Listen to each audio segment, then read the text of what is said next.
Oh, you get to sit there with Derek? Oh my God. Loud mouth Derek. I worked with him at the racetrack. That's a lot.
That's going that spotlight.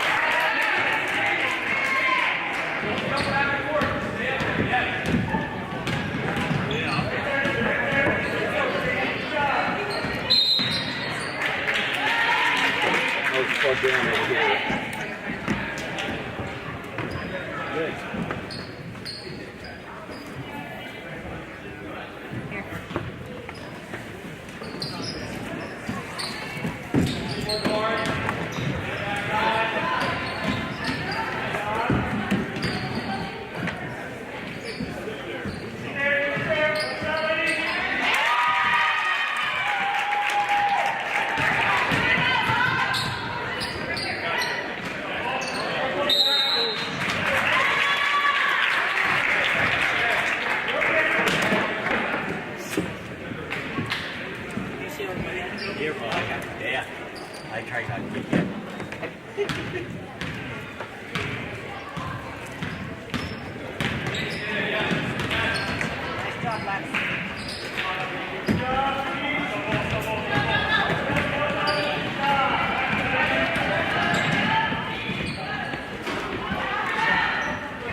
Go blue.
4, 5.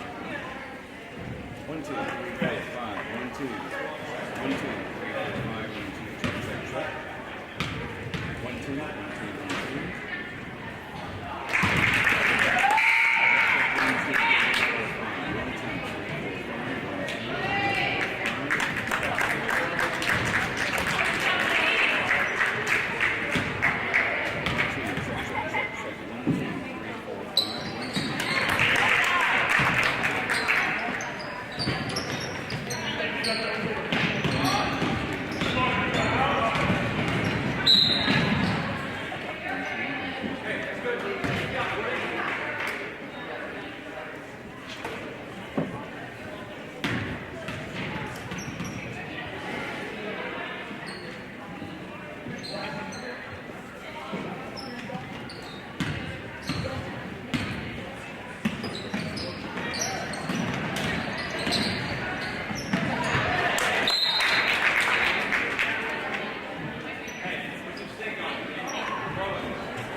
Our patient census is always changing. Our patients' problems are always changing. The needs of our community are always evolving. With that, there obviously needs to be improvements in our emergency department so we can meet those demands of our patients.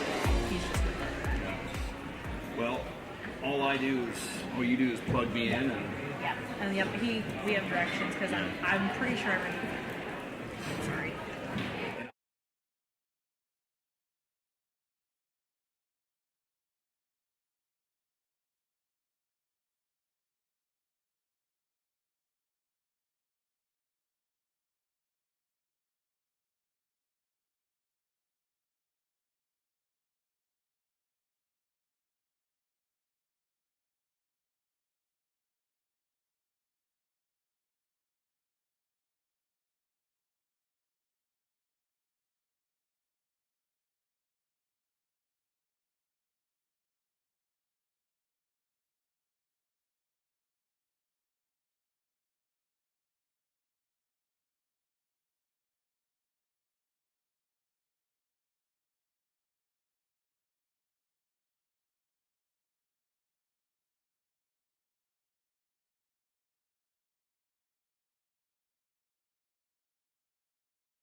Katie.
Knoxville is an incredible place to be, and you're well aware of that. We are too. This is why we choose to live here, work here, raise our families here, and support this amazing community. Because what's important to you is important to us. We are Carrie Garcia, Matt Kissinger, and Adam Knowles. We choose Knoxville.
Panther Gym in Knoxville. We welcome you to Knoxville Basketball on 95.3 KNIA, KNIA, KRLS.com, and the KHS Activities YouTube channel. I'm Derek Cardwell along with Trent Keefer. And tonight, the Knoxville Panthers take on the Albia Blue Demons in South Central Conference Basketball. It is also the annual Hall of Fame induction night, so we will have that in between games as well as three individuals and one team will head into the Hall of Fame. We will tell you a little bit about that as we go throughout the broadcast tonight.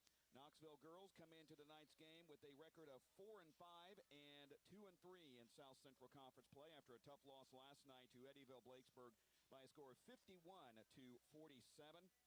And Trent, I guess the big key in that game is you can't shoot about 20% in the game and expect to win, even though they were right there most of the way. Yeah, they definitely were. And if you were looking to take something out of a loss, that's probably it. You know, as poorly as we shot the ball, we were right there with a chance to win it. And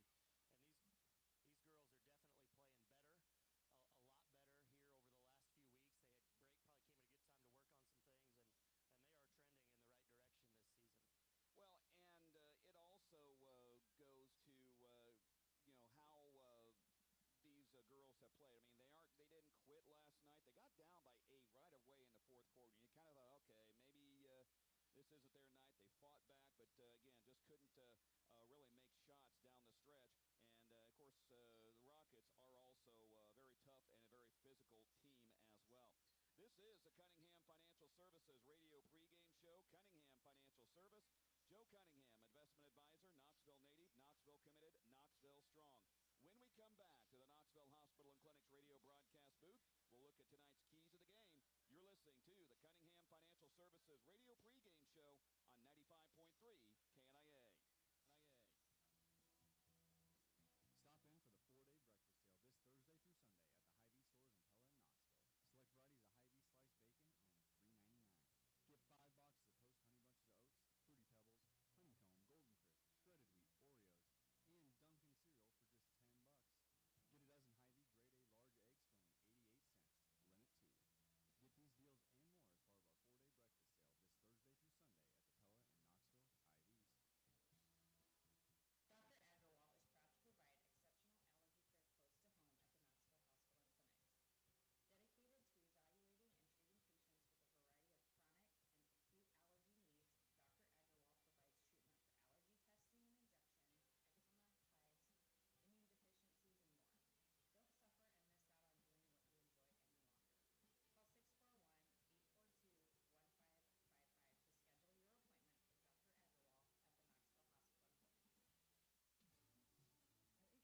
stores in Pella and Knoxville.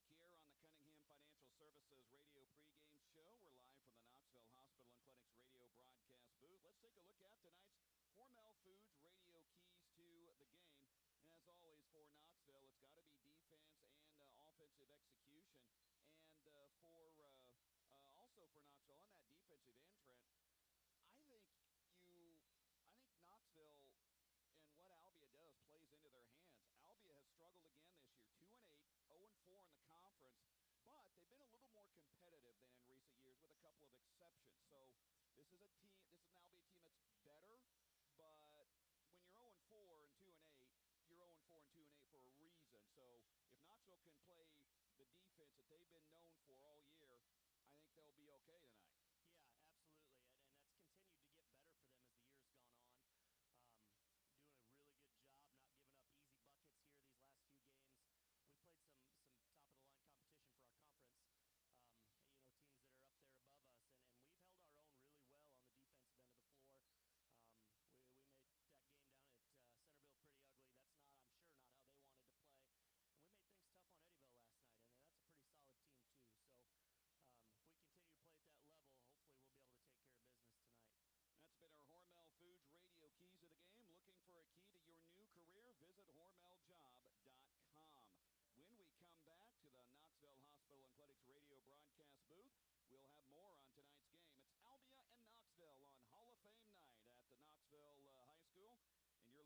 Cunningham Financial Services Radio pregame show on 95.3 KNIA. Hormel Foods in Knoxville is hiring. They have openings on first, second, and third shift for positions including quality control, operations, and maintenance starting at $17.85 an hour. All 9 positions will receive the shift differential. Quality control and operations will receive a 50-cent an hour increase at 3 months and an additional 50-cent an hour increase at 6 months. Employees will be offered weekly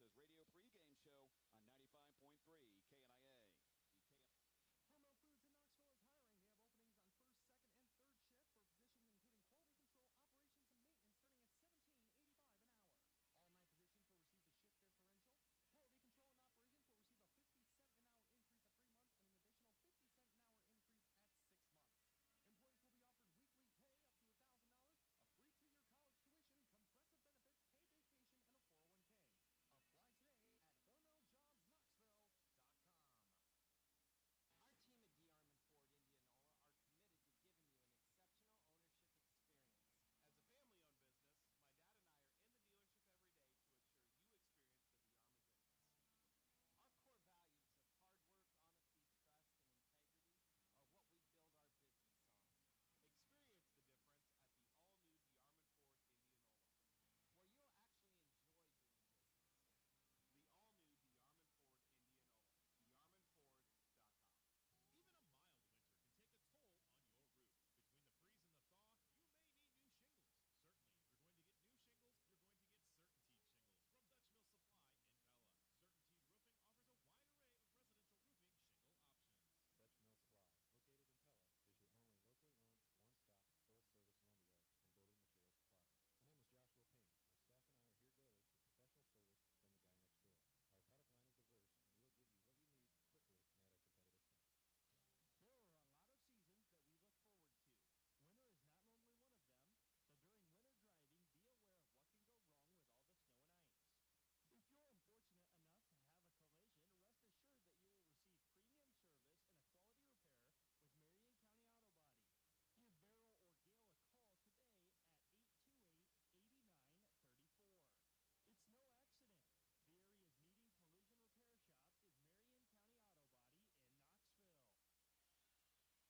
up to $1,000, a free 2-year college tuition, compressive benefits, paid vacation, and a 401k. Apply today at HormelJobsKnoxville.com. Our team at D. Armand Ford Indianola are committed to giving you an exceptional ownership experience. As a family-owned business, my dad and I are in the dealership every day to ensure you experience the D. Armand difference. Our core values of hard work, honesty, trust, and integrity are what we build our business on. Experience the difference at the all-new D. Armand Ford Indianola, where you'll actually enjoy doing business. The all-new D. Armand Ford Indianola, DarmandFord.com. Even a mild winter can take a toll on your roof. Between the freeze and the thaw, you may need new shingles. Certainly, if you're going to get new shingles, you're going to get Certainteed shingles from Dutch Mill Supply in Pella. Certainteed Roofing offers a wide array of residential roofing shingle options. Dutch Mill Supply, located in Pella, is your only locally owned, one-stop, full-service lumberyard and building material supplier. My name is Joshua Payne. My staff and I are here daily for professional service from the guy next door. Our product line is diverse, and we'll give you what you need quickly and at a competitive price. There are a lot of seasons that we look forward to. Winter is not normally one of them, so during winter driving, be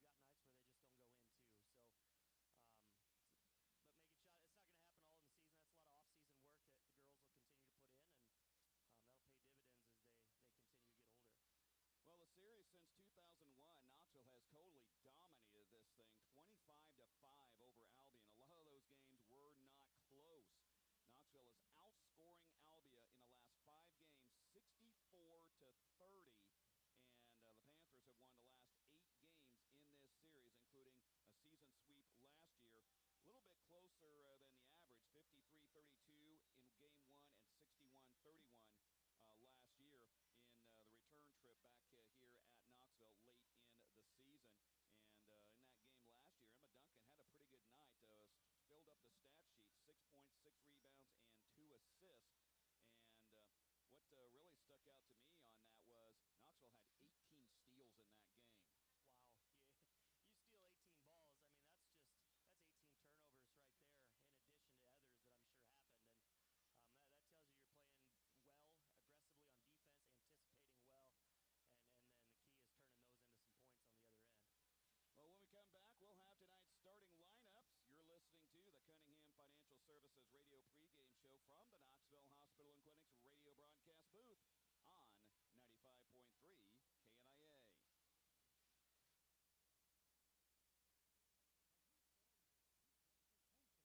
this past year, we've been hearing from our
Hospital and Clinic's radio broadcast booth on the Cunningham Financial Services radio pregame show. Kevin Wadley, Kurt Froyen, Doug Wilson, and a 2002 Class 3A state baseball champions will be inducted in between games tonight. And stay tuned on 95.3 KNIA and the KHS Activities YouTube channel because we will have those ceremonies live for you. Let's take a look at tonight's starting lineups presented by Chasing Dreams Tattoos. And for the Albia Lady D's, 2-8 on the season, 0-4 in the South Central Conference, coached by Katie Dykes. And they'll go like this: Juliana Brown, the 5'5 sophomore; Ayanna Thomas, a 5'10 senior; Sophie Weber, a 5'6 junior; and Emma Bradley, a 5'6 junior; and Paige Castor, a 6'2 junior. For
she'll put it up, got it knocked away, and it ricocheted off of the backboard, and then claiming the rebound was Juliana Brown, and she's called for traveling. And the Albia fans are already Did not take getting long into for it. them to fire it up. No, it didn't. Oh, they were warming up during the JV game. You could hear it. Probably can hear it into the microphone here out there in radio land. Butel has the ball inside to Charlie Heffron. Turn around outside to Larissa Wells now on the left side. Up top to Baycorn. Around to Butel. Now to Emma Duncan on the baseline. Duncan now. One dribble goes to Wells on the right side. Gets it to Butel. Now around to Baycorn. Over to Heffron. Inside. Tipped away. And it is controlled by Albia. Knoxville's trying to throw the ball around the perimeter and get Albia kind of disoriented defensively. Bradley on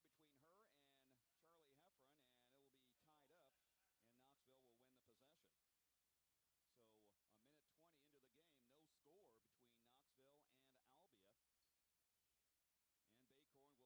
up, and Knoxville will win the possession. So a minute 20 into the game, no score between Knoxville and Albia. And Baycorn will trigger in. A little bit of pressure by Albia. Baycorn has it from Emma Duncan, down court, and she threw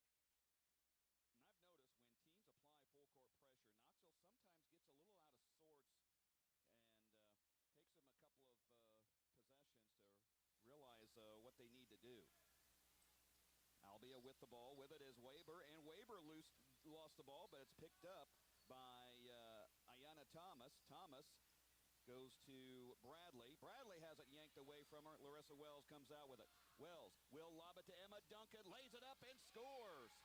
Give the assist to Larissa Wells. Emma Duncan, her first two, and Knoxville hits the scoreboard first, 2-0. With the ball now is Weber. She lost the ball, fell down, picked it back up, and goes over to Bradley. Bradley will take a 16-footer and drill it. Emma Bradley, her first two. So the Emmas on either team have now scored. Here is Baycorn, has it knocked away, and Emma Bradley picks it up for Albia. Running across the timeline, will go to the left side, gets a double team, trying to get rid of it, and she gets tied up again. It'll stay with Albia this time. 5:38 remaining in the first quarter. 2-2 is the score with Knoxville and Albia tied up. Inbounding is Emma Bradley. She gets it into Kestner. Kestner on the baseline, puts it up, no good. Rebound out of bounds. It'll be off of the Lady D's, and Knoxville will get it. Substitution, first one of the night. Avery Major, 5'10" sophomore, into the game for Albia. And Knoxville will put it in. Here's Butel, gets it knocked away from her, retrieves it, and will go down to Baycorn.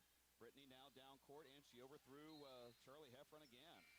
Boy, that pressure defense is really getting Knoxville out of system as Hannah Duncan comes in for the first substitution for Knoxville. We are really struggling just trying to throw over the top. A little bit of patience, a ball reversal or two. Get that full court pressure out of position. We'll be okay. With the ball is Weber across the timeline. She cuts through everybody, goes to Major and puts it in. That was way too easy for the Lady D's, and they take a 4-2 lead. Now with it is Hannah Duncan across midcourt. Hannah will go towards the baseline, stop, gets a triple team, and she gets it yanked away from her. On the other side is Weber, goes down to Brown. Juliana Brown gets it to Bradley on the baseline, back to Brown. Now Juliana Brown puts the shot up, no good, rebound. Oh my goodness, they call her travel, and boy, Thomas was right there and just about did a hip check on her. Lexi Jones off the bench, 5'4" junior for the Lady D's, and she will trigger it in. And there's a foul on Brittany Baycorn. She tried to steal it from Weber, and I think Brittany used a little more of the body than what she needed to. That's her first, team's first. And here's the inbound to Brown. Brown, she threw it right by Weber and out of bounds. So both teams kind of sloppy with the possessions. And Coach Matt Richard wants to talk about a DeArmond Automotive timeout, a 30-second timeout called by the Panthers. 4:44 remaining in the first quarter.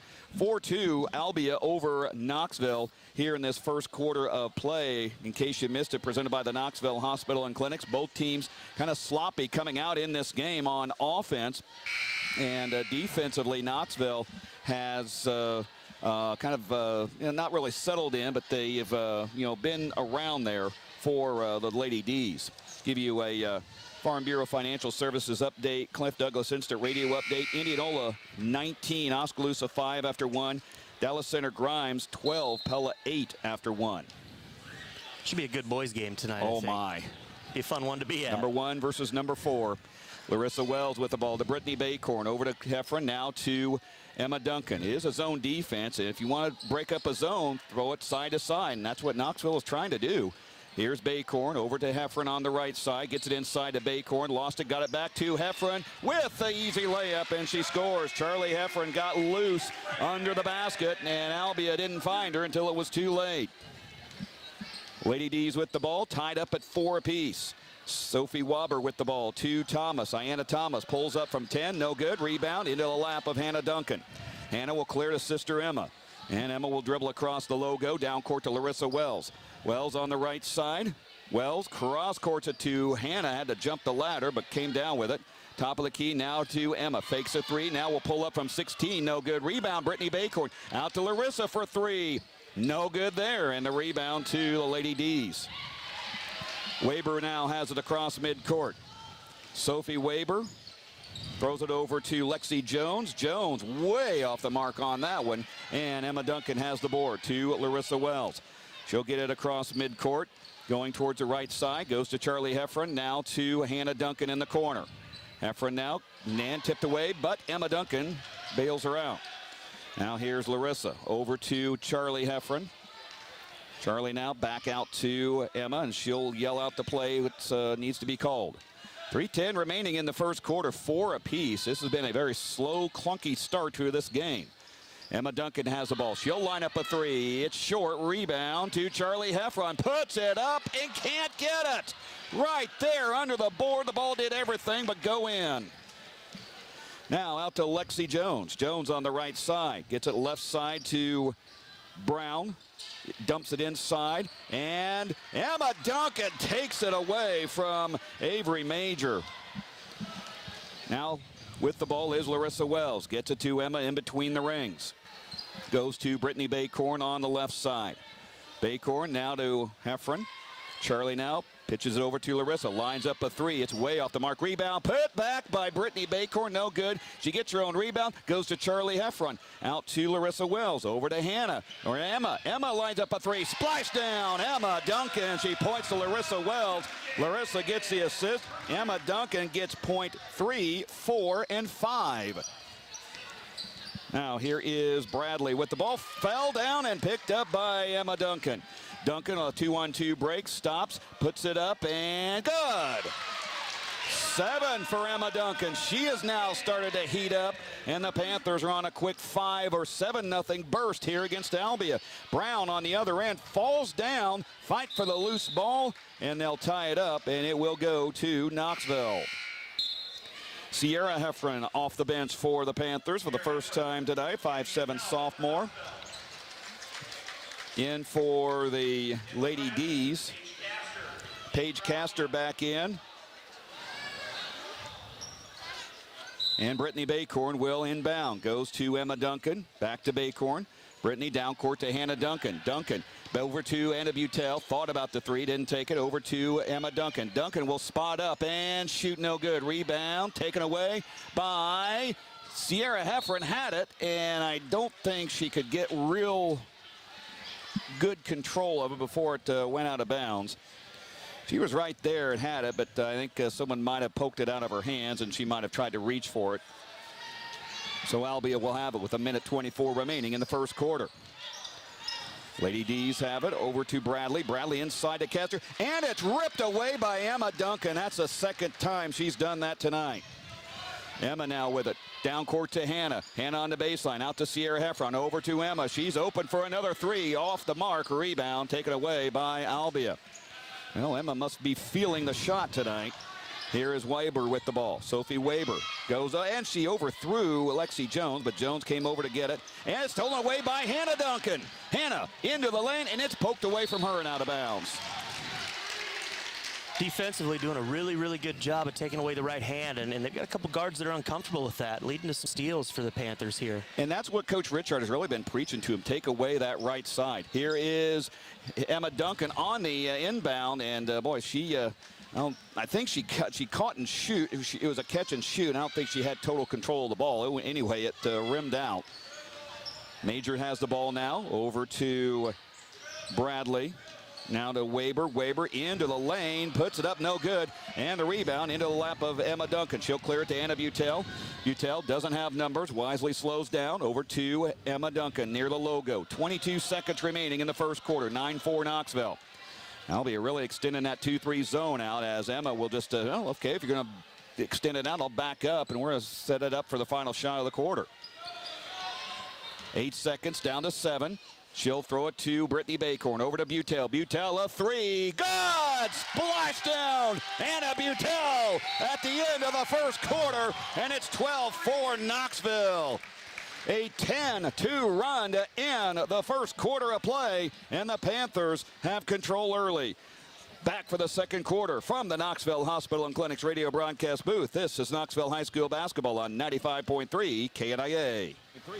Hi, Poppy Aglander at Marion County Bank. We salute the farmers and their families in Marion and surrounding counties. We know that for today's farmers to be successful, it takes more than just hard work and dedication. It takes a commitment. Marion County Bank, we're committed to our area farmers' success too.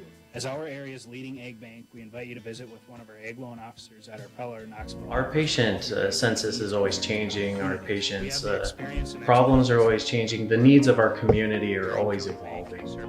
With that, there obviously needs to be improvements in our emergency department so we can meet those demands of our patients.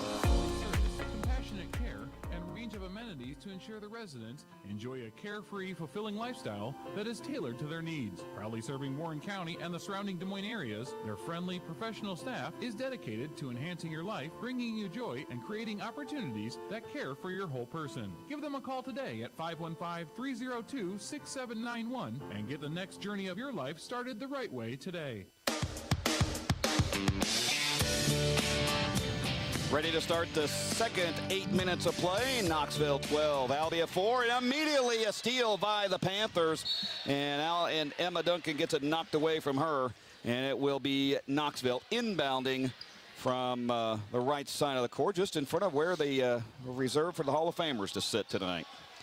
Larissa Wells now has the ball. 12-4 Knoxville, second quarter just underway. Hannah Duncan has it left side, will drive in. The runner is no good.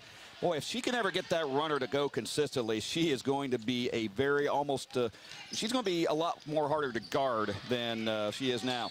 Ball loose on the floor, picked up, and a foul on Anna Butel. She was trying to guard Juliana Brown and kind of impeded the progress there. That is her first and team's first of the half. Actually, second foul. Her first, team's second.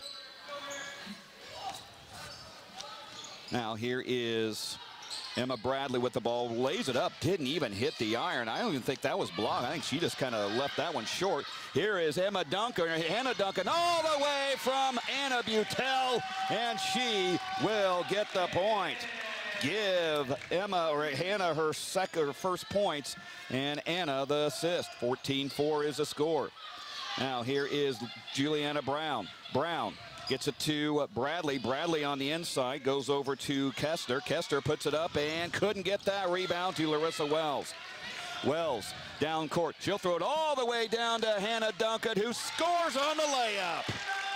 We might have a few assists tonight. Larissa with an assist, and Hannah with point 3 and 4. And a timeout called by Albia. DeYarman automated timeout called by Katie Dykes. I believe she signaled for a 60. It is a 60, they say. So 6:40 remaining in the first half. 16-4 Knoxville. We're back after this from the Knoxville Hospital and Clinics radio broadcast booth on KNIA. Good day. Like it or not, winter's on its way.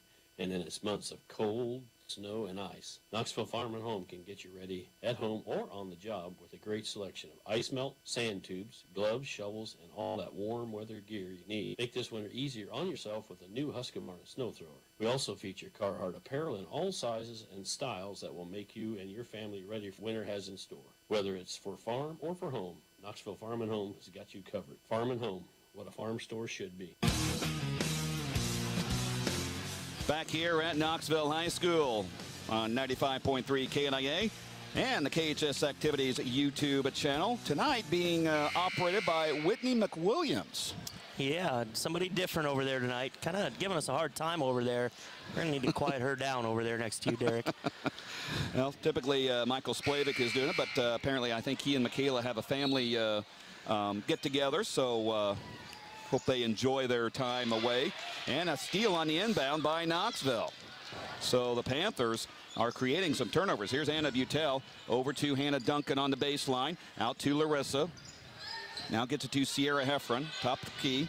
Goes over to Butel. Anna on the right side. Nearly traveled and gets it to Emma Duncan.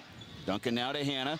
Hannah thought about the three, didn't take it, pulls up. God, count that and put her on the line. The runner by HD, and she'll get a third. You were just talking about knocking that runner down, and very, very good form. She's got a nice soft touch when she gets up in the air there. Could be a deadly weapon for her. Oh. And, you know, she's a freshman, so she's got time to, you know, develop. And I'm sure her head is still spinning at times, being out there on varsity. Kestner with the foul, and Duncan misses on the three-point play attempt. She's got 6 points already. Her and Emma, 13 of Knoxville's 18. Now Albia with the ball. Avery Major has it, and another steal. And it's Emma Duncan to Hannah. Down court, and she gets it poked away and out of bounds. Diana Thomas hustled down there. I tell you, Albia's got a little bit of quickness this year. There's some team speed out there. Just need to maybe develop a little bit more of a point guard that can handle the ball with the left hand. That'll help them a lot right now in this game. Here's Emma, and an offensive foul away from the ball. Believe that's going to go on, is it Baycorn? No, it's going to go on Hannah. That'll be her first, team's third. 5:33 remaining in the first half. Knoxville 18, Albia 4. With the ball is Juliana Brown. Brown goes to Thomas. Ayanna Thomas on the elbow. Picks it up, throws it over to Sophie Weber. Weber inside, lost it, picked up, and they're fighting for the ball. And it's coming out to Weber. She'll put it up, no good. Rebound to Emma Duncan. She'll clear it to Hannah. Hannah down the right side on the dribble, throws it, and she wanted to go cross court to Larissa Wells, and Larissa a little too far away on that one, and there were blue uniforms all over the place on that one. Brown with the ball now up top, and she will get fouled. I believe Hannah, that might be her second. Yep, it is on Hannah. That's number 2 on her, 4th on the team. You know, I have never seen any one of these officials. No, I recognize the guy down on the baseline. He's been here a handful of times. But the other two different partners with him that I don't remember from times past. Anna Anderson into the game now for Knoxville. Here is Emma Bradley for Albia. Bradley goes to Thomas. Ayanna Thomas on the right side. Looks around, guarded by Charlie Heffron. Gets it into Weber. She will score, and a foul. Boy, she ran right into Anna Anderson. Anna trying to set up for the charge and probably didn't get there in time. Will get her first foul. Boy, she went down holding her mouth. She gets up and looks like she's okay.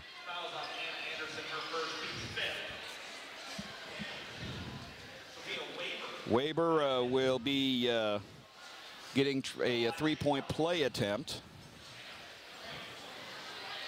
We also have a pep band tonight, an alumni pep band too as well, as part of that ensemble over there. Weber's shot goes in. Boy, that thing needed a heat shield to come down. But I guess no matter. Here is Larissa Wells with it on the right side. Larissa goes to Emma Duncan. Duncan now to Charlie Heffron. Wide open three. Yeah, almost banked it in. Rebound, Brittany Baycorn, and she gets pounded under the basket. She'll have a couple of free throws. Believe that's going to go on Avery Major. That is her first, team's second. Farm Bureau Financial Services instant update. Cliff Douglas, Grinnell 35, Norwalk 21 at the half. And Baycorn's free throws on the way, and it's no good.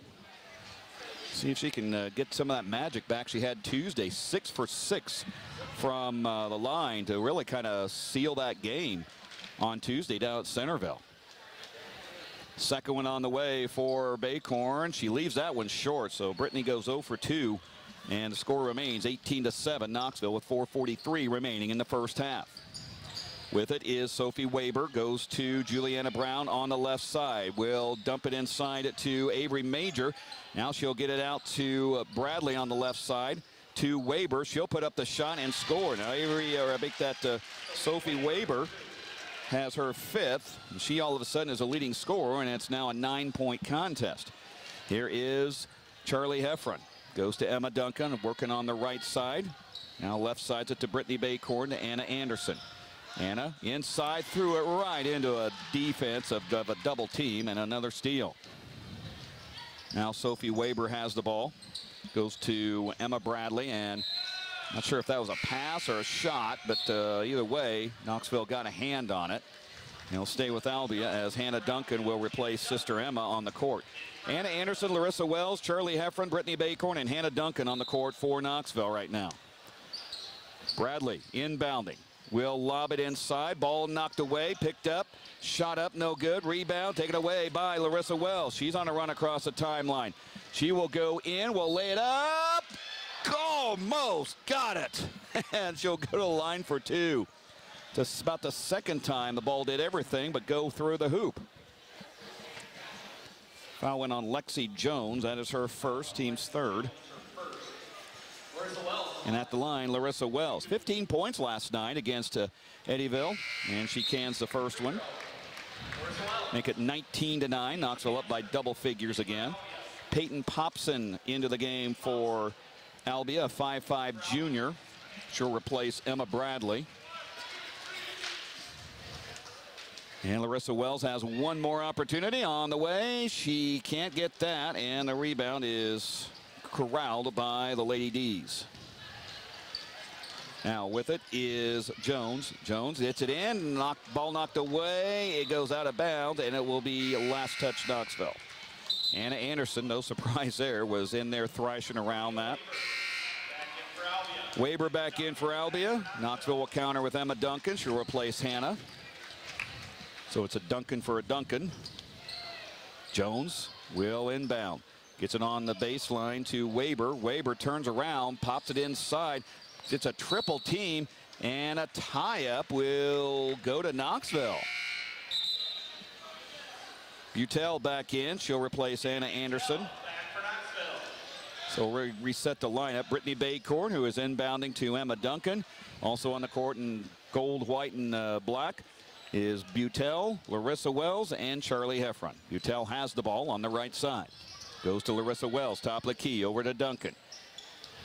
Emma now one dribble, left side's it to Larissa. Thought about the 3, drives in, now kicks it out to Emma. 19-footer is no good. Rebound, almost corralled by Anna Butel, but Albia picks it up. Ball stripped away, loose, and picked up finally by Lexi Jones. Gets it over to Popson across the timeline. Down court to Avery Major. She'll put it up and gets fouled by Emma Duncan.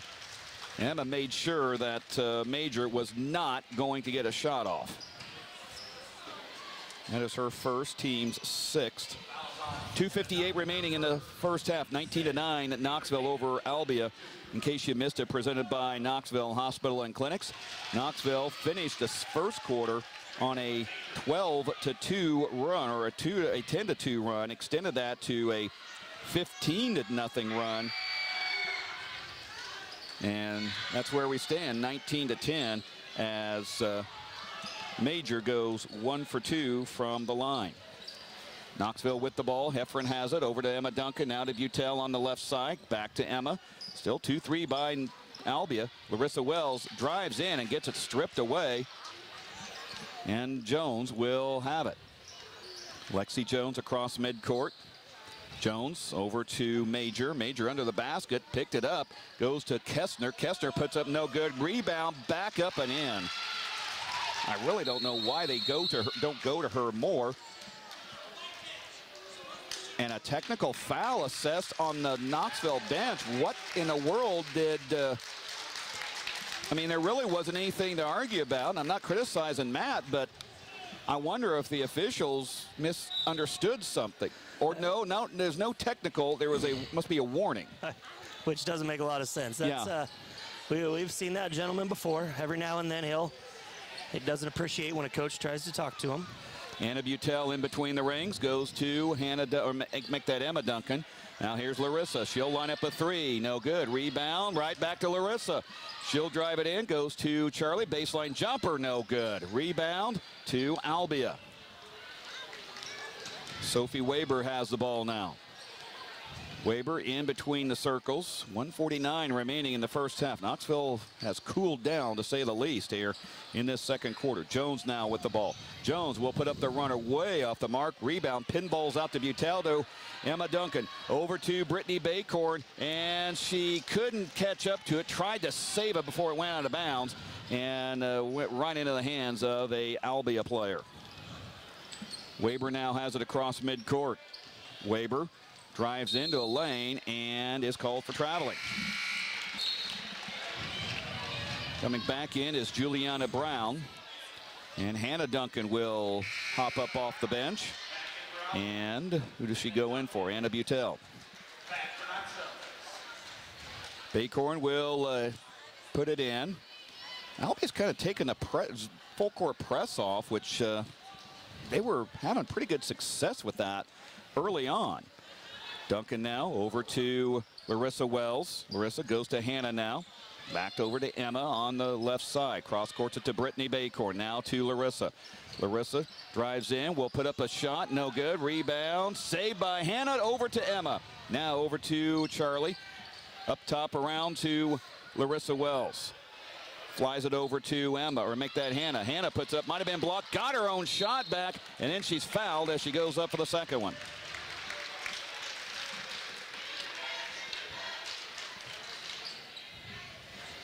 Foul went on, I believe, Weber. That is her first. Team's fourth. And Hannah Duncan at the free throw line, 6 points. And it goes in. 7 points for Hannah Duncan. She has tied sister Emma for high point honors right now. 20-12 Panthers.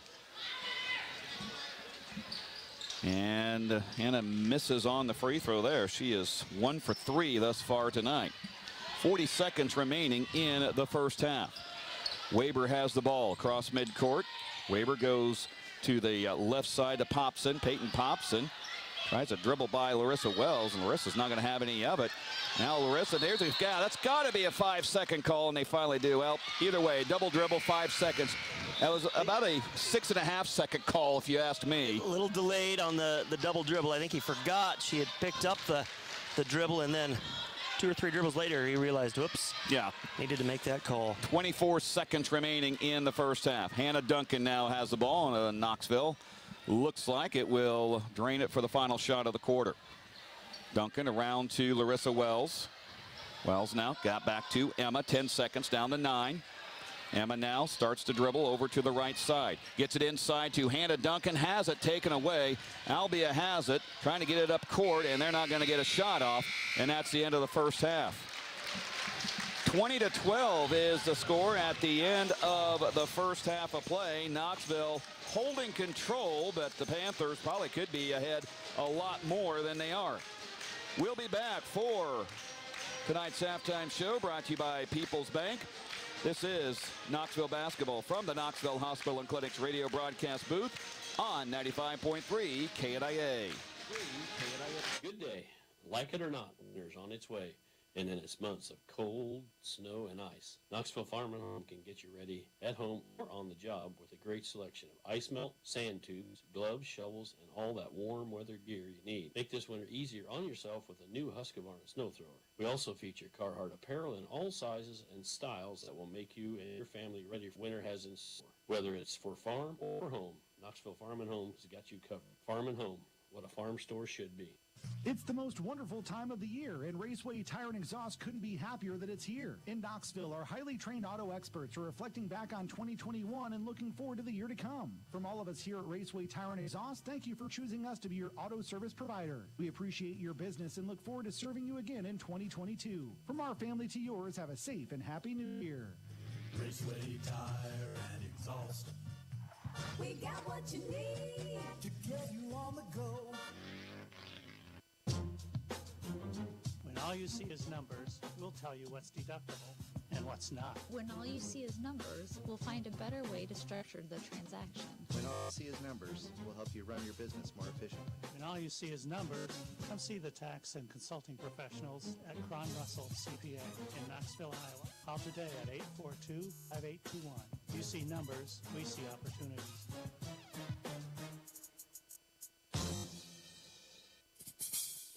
This is Todd Chambers from the McKay Group. I want to thank everyone who already does their insurance business through us. I want you to know that we've added a lot of carriers over the past couple of years, and we now have more plans and options than ever before. So if you haven't had us review your coverage lately, please give us a call and let us do that. For those who aren't insured clients already, please give us a call at 641-842-2135. This is the best time ever to let us shop your insurance for you, and we would love to earn your business.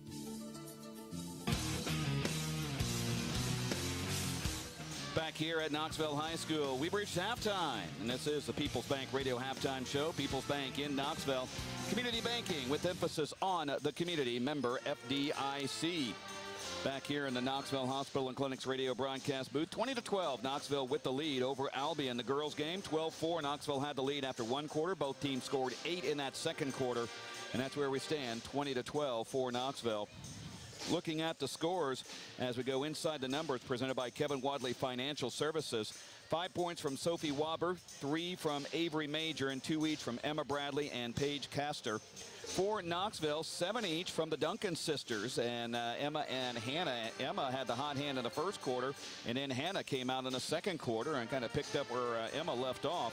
1 point for Larissa Wells, 3 from Anna Butel at that 3 ball at the end of the first quarter, and Charlie Heffron has a putback with 2 points. Early on, probably midway-ish through the first quarter until about the second quarter, Knoxville was kind of rolling, and all of a sudden kind of hit a wall, and luckily they're up, but it got, I guess, kind of sloppy again last half of the second quarter. Yeah, it really did. We kind of played pretty even with outside of those maybe 4 minutes there at the end of the first quarter. We really dictated some things, did really good job of turning the ball over and turning those into points, and I think that really fueled a run. And I just kind of got flat a little bit there in the second quarter. So going to need some more defensive intensity and pressure, and going to have to turn those into some points, extend that lead.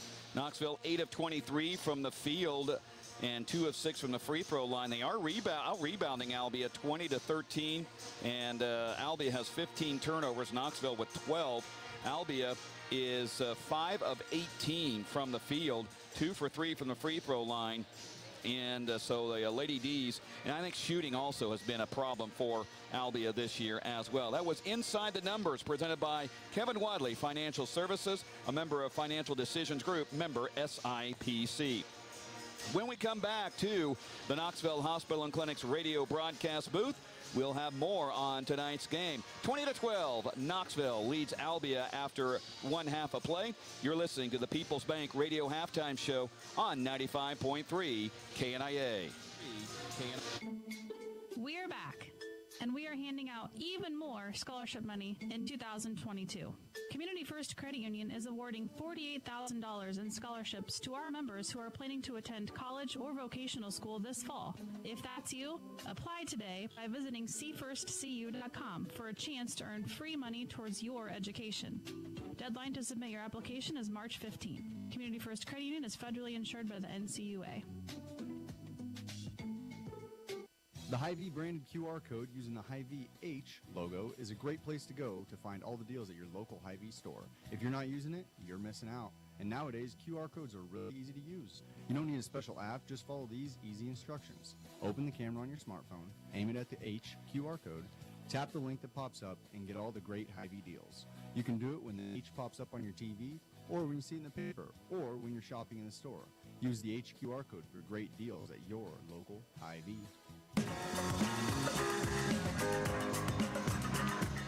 Back here on the People's Bank Radio Halftime Show on Knoxville Hospital and Clinic's radio broadcast booth.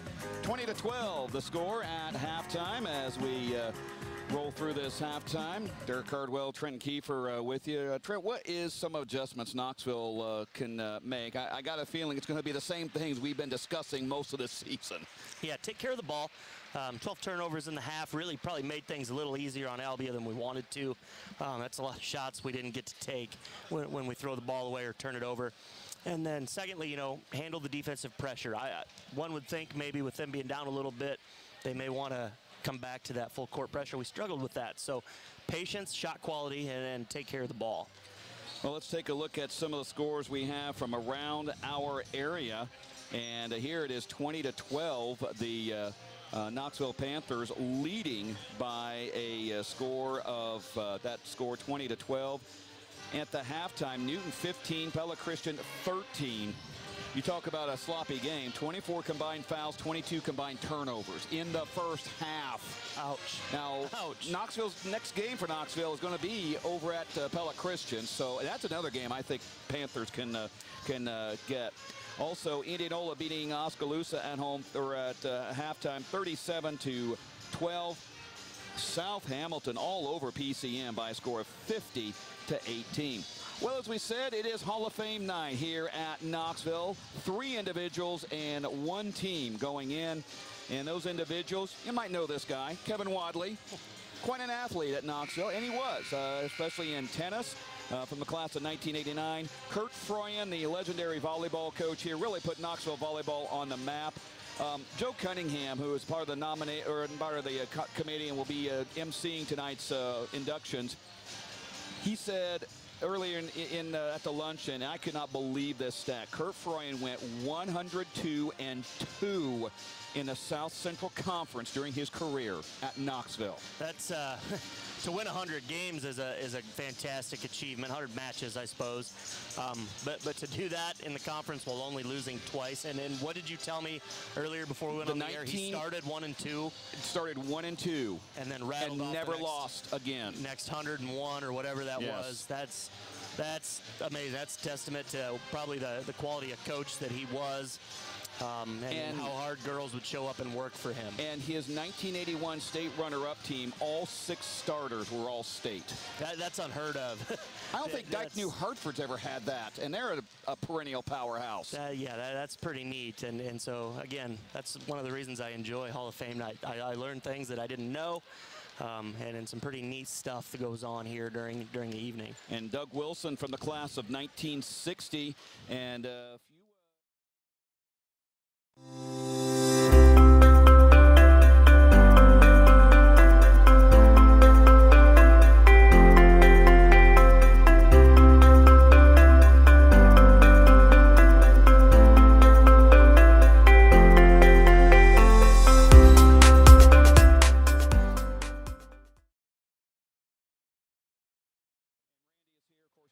Oklahoma sweatshirt on, wouldn't you know it? Never going to be able to fix that, are we? Yeah, I know.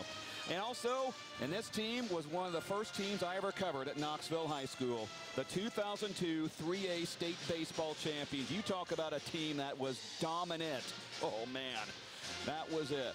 All right, we are at the end of the halftime. This has been the People's Bank Radio Halftime Show. People's Bank in Knoxville, community banking with emphasis on the community. Member SIPC. We're back for the second half after this on KNIA. Even a mild winter can take a toll on your roof. Between the freeze and the thaw, you may need new shingles. Certainly, if you're going to get new shingles, you're going to get CertainTeed shingles from Dutch Mill Supply in Pella. CertainTeed Roofing offers a wide array of residential roofing shingle options. Dutch Mill Supply, located in Pella, is your only locally owned, one-stop, full-service lumberyard and building material supplier. My name is Joshua Payne. My staff and I are here daily for professional service from the guy next door. Our product line is diverse, and we'll get you what you need quickly and at a competitive price. Second half underway here at Knoxville as Albia will have the ball trailing by 8. Emma Bradley has the ball, puts it up, no good. Rebound tapped around into the hands of Brittany Baycorn. She'll outlet it to Emma Duncan. Back to Brittany, and she'll run it across the timeline. Goes to Charlie Heffron. Now back to Larissa Wells. Over to Emma Duncan. Duncan in between the rings. Albia still applying that 2-3 zone. And ball loose and picked up again by Albia. Another turnover for the Panthers. Here's Ayanna Thomas down court. She'll fake. She'll put it up and score. Ayanna Thomas, her first 2 points, and it's as close as it's been in a while, 20-14. Larissa Wells down court to Anna Butel. 3 on the way. That is way off. Rebound. Charlie Heffron. She'll clean it up for her 4th point. 22-14 as both teams have scored in this second half of play. With it is Weber. Weber will go down the baseline, and a foul called on Knoxville. Baycorn gets called. That is her 2nd, team's 1st of the half. And thought they see out 2 shots. I guess she was in active shooting, and Weber will be at the free throw line. 1 for 1 on the night.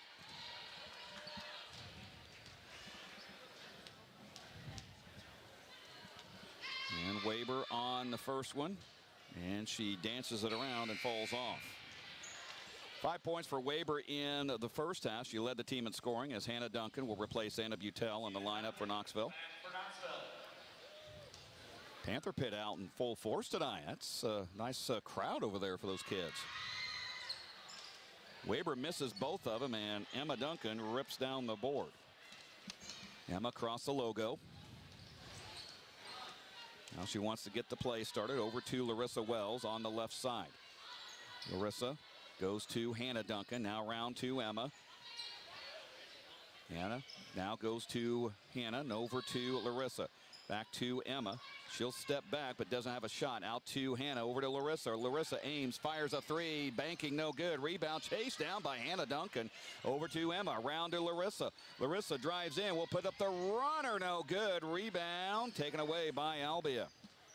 Larissa fell down. Might have lost her balance as she was going up for the shot. Here's a steal by Emma Duncan from Juliana Brown. Down court to Brittany Baycorn. She'll lay it up and score. Brittany Baycorn's first 2 points of the night. 24-14. Knoxville up by double digits again. Here is Weber with the ball to Emma Bradley. Drives in right down the middle of the lane, but can't get the shot to fall. And Knoxville has the board. Larissa with it across midcourt. She'll stop. Now she'll drive into the lane. Lost it, and it goes out of bounds. Probably going a little too fast there. I mean, I don't want to criticize them too much, but sometimes you see an opening and then you think, oh, I need to go into that shot, and then you kind of lose the just kind of lose the composure there and your sense of where you're at and what's going on. Albia has it now, trailing by 10. Weber with it across the logo, guarded by Brittany Baycorn. Man-to-man defense looks like by Knoxville. Weber looking around, tipped away, controlled and intercepted by Emma Duncan. She's ahead of the pack, will lay it up, missed it though. Rebound to Hannah, puts it up and fouled. Brittany had an open look and just didn't get it to go down, but Hannah was right there for the board. And a second foul on Lexi Jones. That is her first, team's first of the half. Hannah Duncan at the free throw line, sharing top honor scoring wise with sister Emma. She can go ahead of the older Duncan with the make here, and she does. In case you missed it, presented by the Knoxville Hospital and Clinics. Both teams coming out and scoring early in this third quarter. And Hannah Duncan puts Knoxville up by 12. That was in case you missed it. Presented by the Knoxville Hospital and Clinics. 26-14. Panthers up by 12 over Albia. Lexi Jones has the ball on the left side. Jones near steal. It is a steal by Hannah Duncan. Hannah with it. Changes hands. Now she'll stop. She'll go out to Larissa Wells, top of the key. Over to Emma on the left side. She'll take the 3 ball. It is no good. Rebound. Tapped out of bounds. And a foul. Oh, boy. They're going to call Brittany on that. That's her third foul. Team's second of the half. Anna Butel back on the court for the Panthers. And Albia has the ball. With it is Weber. Sophie Weber down court. She'll put it up. Missed it badly. Rebound will go out of bounds. It'll go back to Knoxville. Again, stay tuned. Following the girls game, we will have the Knoxville Athletic Hall of Fame induction ceremonies live right here on 95.3 KNIA and the KHS Activities YouTube channel. Duncan to Hannah. Hannah now over to Charlie Heffron on the corner. Right side. Gets it to Larissa Wells. Wells now back over to Emma. Feeds it inside to Hannah or Anna Butel. Turnaround shot just too hard off the back of the rim. Weber has the ball across the timeline. Speeds into the lane. Leaves it for Juliana Brown. Inside to Weber. Now back over to Lexi Jones. Jones on the right side. Pulls it up. No good. Rebound is controlled by Thomas. She'll miss it badly. It'll go out of bounds. And it'll go to Knoxville. Emma Bradley and Kester back into the contest. Kester is 6'2". And when she does get that ball, she can turn around, basically just fire out over everybody. Here is Hannah Duncan to Larissa, around to Emma. Emma inside to Butel and threw it away again. Now here is Weber with the ball down court to Bradley. Bradley drives in, runner no good. And a blocking foul. Looks like Charlie Heffron's going to get called for this one. Nope, well, they said 20. Charlie was on the floor, but apparently Anna got part of her too, and they thought Butel was the guilty one. That's her second, team's third. So either way, it would not have been a concerning foul trouble situation. At the line is Emma Bradley. Her hair is so long, tied up in that ponytail, it blocks out her number. Bradley misses on the free throw, and she gets the second one. She's got 3 points and cuts the lead to 11. Now here is Emma Duncan over to Larissa Wells, and a timeout. The Armin Automotive timeout as Coach Richard wants to talk it over for 30 seconds. 3:50 remaining in the third quarter. 26-15 is the score with Knoxville on top. Few instant updates from Farm Bureau Financial Services agent Cliff Douglas. Grinnell leads Norwalk after 3 quarters, 54-33. Indianola is all over Oskaloosa, 58-18. And Dallas Center Grimes at the end of the third leads Pella 51-16. That's 2 top 10 teams there in 4A for crying out loud. Wow. I mean, I know the boys team is phenomenal, and that should be an outstanding game, but wow. I thought the girls game would be pretty good, too. Yeah, for sure. Oh, my. For sure. That one's a surprise. Here it's 26-15, Knoxville out of the timeout with the lead over Albia. Emma Duncan has the ball now with 3:47 remaining in the third quarter. Hannah now has it. Cross court to Charlie Heffron. Now to Larissa. Back over to Hannah. She'll take a three. It is no good. Rebound, Anna Butel. And she gets it out of trouble to Emma. Over to Larissa. Back to Emma. Thought about the three. Over to Butel. Three is no good. And a rebound to Albia. Well, they're wide open. Looks just not getting them down. Now here's Weber with the ball. Weber top of the key. Flings it out to Jones. Jones threw it right into the corner. And nobody in a white or a blue uniform was standing. In fact, Mr. Butel was the closest one to that.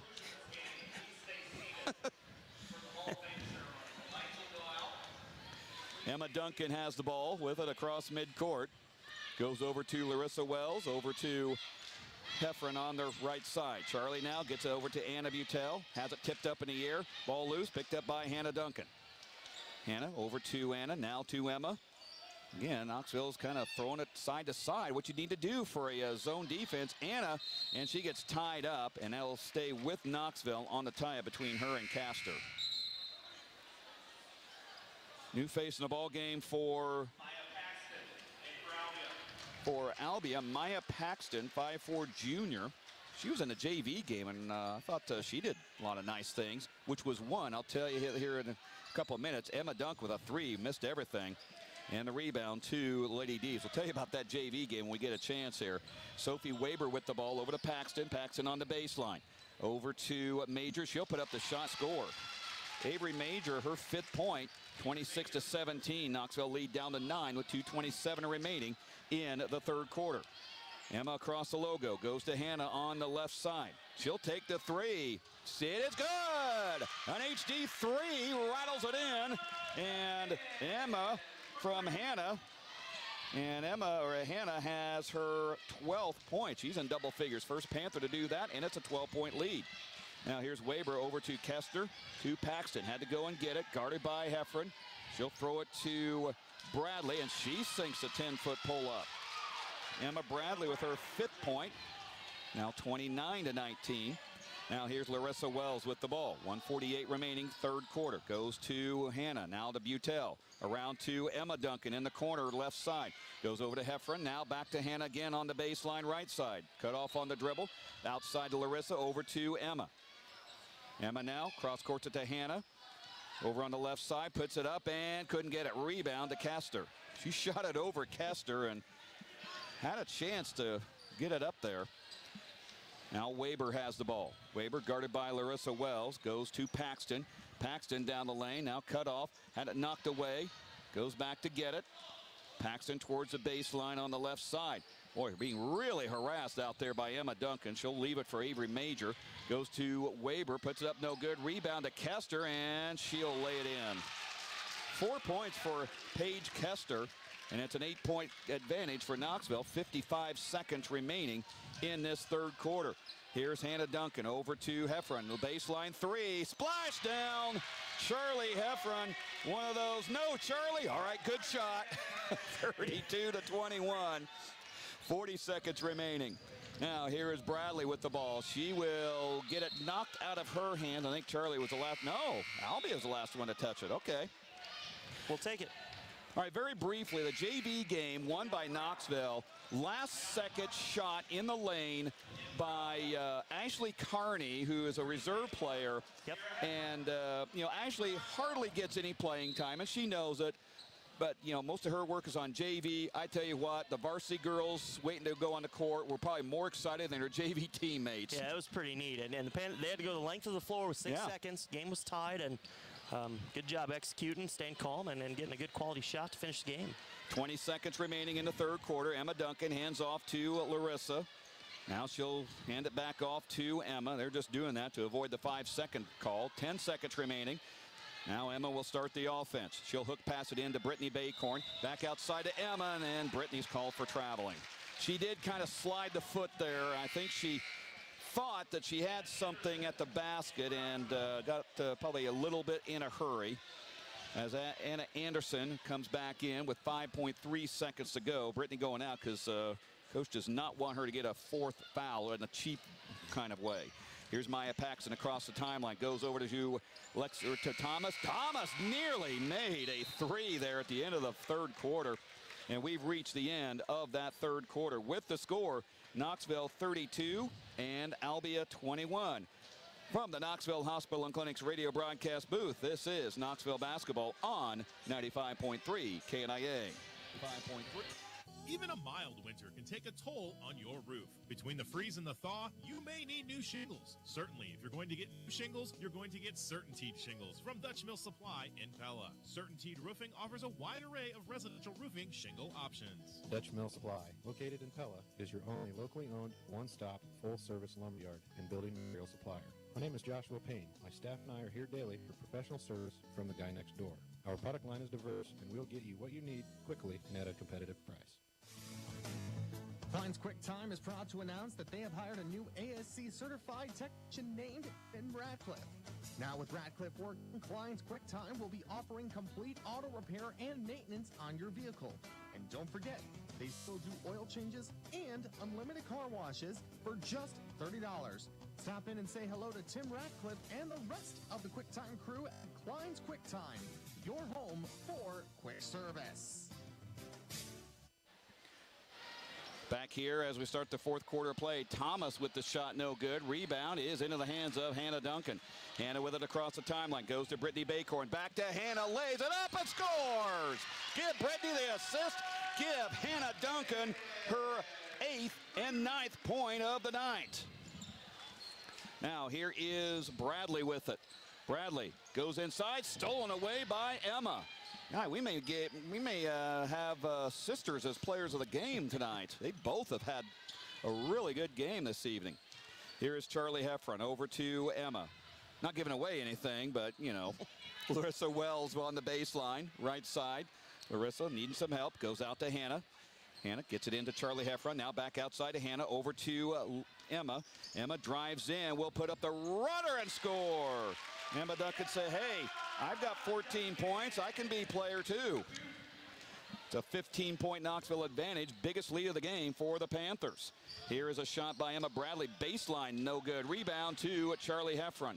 She'll get it to Larissa Wells. Larissa will jog it across the timeline, hits the logo, and they'll start up the offense. Top of the key goes to Charlie Heffron, over to Brittany Baycorn on the left side. Now back to Hannah Duncan, or make that Emma.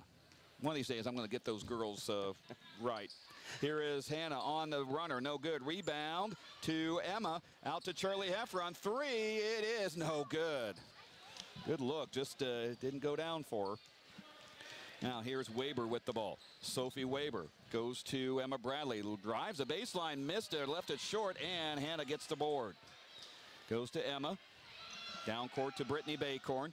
Baycorn going towards the basket, puts it up. Couldn't get it, but she gets thrown to the ground.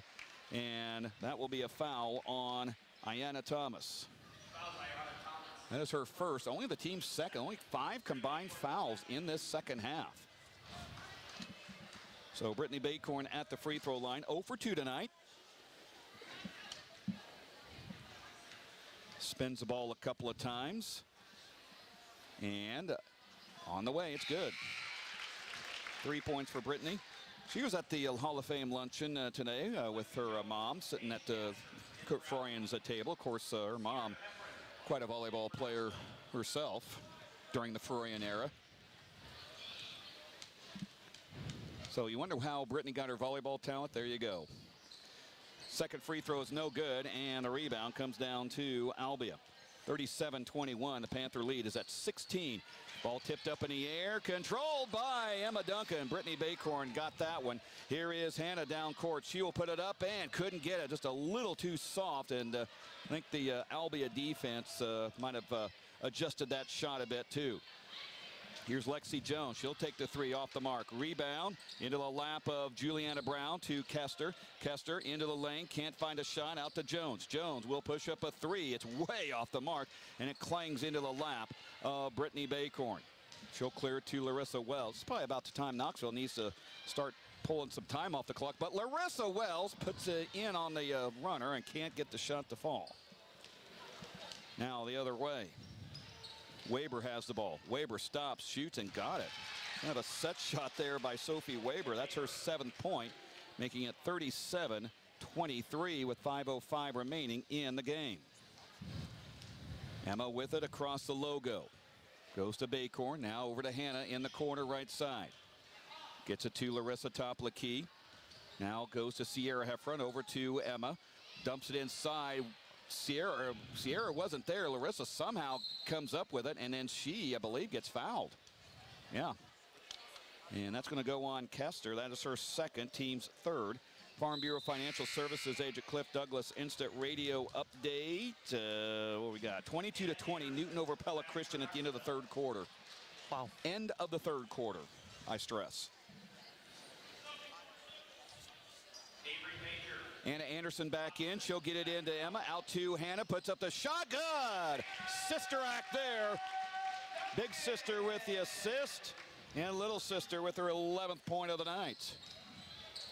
Now here is Albia with the ball. Juliana Brown. And a foul away from the ball. That's going to go on Albia. Moving screen. Assessed on. Who? Peyton Popson.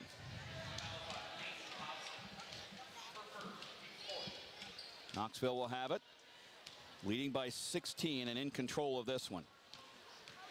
Emma leaves it for Anna Anderson. Goes to Larissa Wells. Larissa aims, fires a three. It's no good. Rebound taken away by Kester.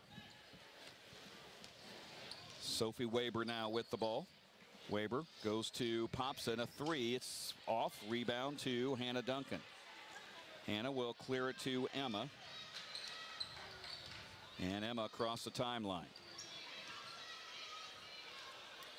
Goes see some man defense here at Albia, it looks like finally. Yeah.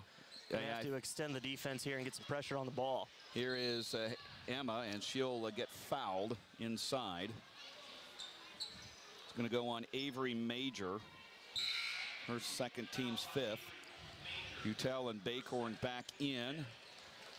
Anderson and Sierra Heffron will sit down. 3:46 remaining in the game. Knoxville 39, Albia 23. Here is Emma Duncan. Couldn't get the shot, but Bacorn with the rebound. Falls into the lap of Butel. Now Emma has it once again on the left side. Emma will bring it up to the back, and she will set up the offense again. Butel has it now. Over to Bacorn. Over to Hannah Duncan. Now to Larissa Wells. Wells gets it to Butel on the left side. Anna will drive it in and gets fouled. That time Knoxville was patient and got a good opportunity. Did a very nice job. Kind of recognized the mismatch. Anna's got a girl who's taller, probably slower than she is. Took her right to the hole. Gonna get 2 shots at the line. Peyton Popson with the foul, her second, and a DeArmond Automotive timeout called by Albia.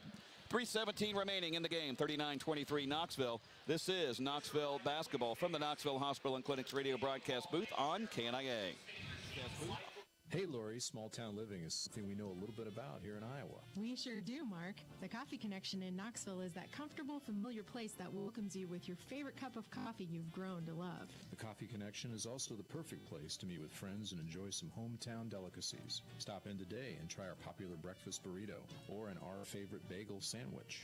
Like us on Facebook and follow us on Instagram to stay up to date on our weekly specials. The Coffee Connection on the north side of the Knoxville Square. More than just coffee.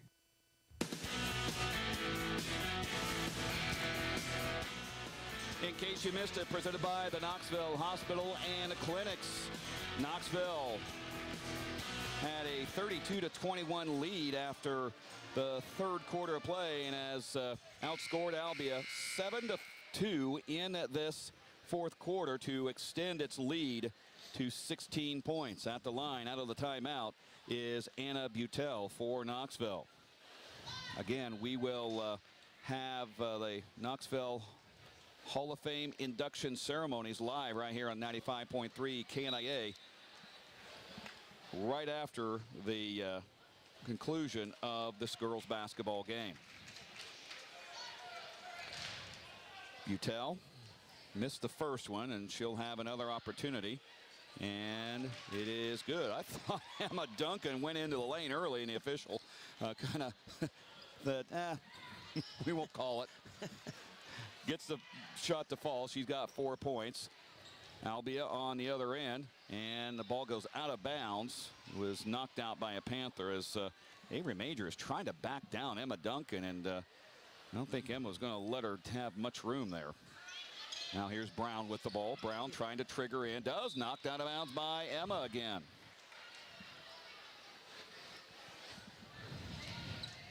Folks, there's another Duncan coming up too. It's with that 7th grade team. Little Addie is used the feisty one, I think. Addie's a pistol. I get to spend a lot of time seeing her at the middle school and enjoy her. I've enjoyed all 3 girls, to be honest with you. Foul on Knoxville. It's going to go on Larissa Wells, her first. I just want to know if they get along as well at home as they have on the basketball floor. They work well together. Yes, they do. You're always seeing Emma and Hannah high-fiving or shaking hands. Here's a drive to the basket by Sophie Weber, and she's got 9 points. She's had a pretty decent game, kind of an uneven game, but 9 points on to her credit. Here is Hannah Duncan, now to Larissa Wells. 2:43 remaining in this game. Larissa, one dribble, goes over to Bacorn. Brittany now around, goes to Emma, now over to Anna Butel. Anna now back to Larissa. Top of the key. Larissa goes towards the baseline, just throws it up to the basket and gets a foul called. That went on Avery Major. And Major really just more or less bailed out Larissa there, because that shot really had no chance of going in. No, she was ways away from the basket, falling away from the basket. As Albia calls a DeArmond automotive timeout. 30-second timeout, 2:25 remaining in this game. Knoxville 40 and Albia 25. Again, remember, we will have the Knoxville Hall of Fame induction ceremonies live right here on 95.3 KNIA and the KHS Activities YouTube channel. Always a fun night. And of course, 3 weeks from tomorrow, huge night here at Knoxville. Panthers versus Cancer against Sheraton. Really, it doesn't matter who the opponent is. I mean, Sheraton has been the opponent for most of those events, and they have been super about playing along with everything. But this is an all-day thing, as Larissa's first free throw misses. And, of course, we'll be here all day. We'll be doing some live reports throughout the day and have the honor ceremony in between games. Larissa misses both free throws on that one. And Albia has the board. That's on January 22nd right here at Knoxville High School.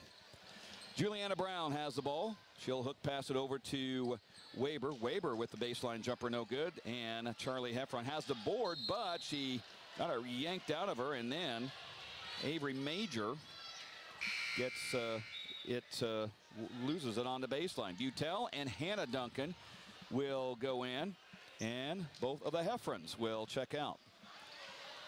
So it's Duncan times 2, Butel, Baycorn, and Wells. Here's a down court pass from Baycorn to Emma Duncan. She gets it poked out of bounds. I guess it's off Emma. So Knoxville, or make that Albia, will have the ball. Maybe one of the bigger crowds we'll have tonight. Of course, January 22nd will be a huge crowd. It'll be get here early or you might not get a seat type of night. Here's Weber with the ball across the timeline to Maya Paxton. Paxton spins a pass inside to Major. Missed the layup, got her own rebound back, twirls in the lane, out to Thomas. Thomas puts it up no good, and Sierra Heffron gets the board. Gets it to Larissa Wells with 1:43 remaining in this game. Emma now goes to Larissa Wells. Wells over to Emma.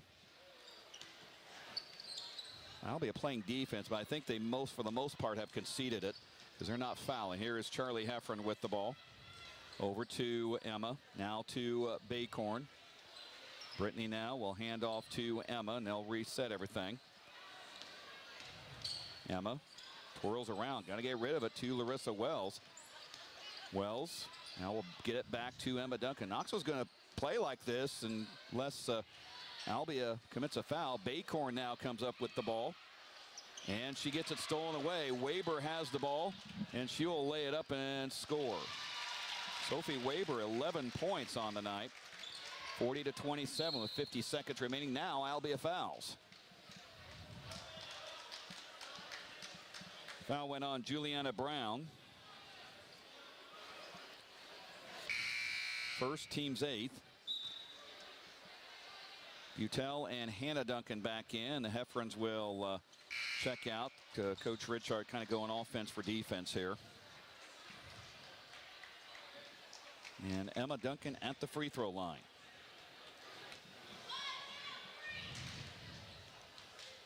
And Emma's first free throw is on the way, rattles it in.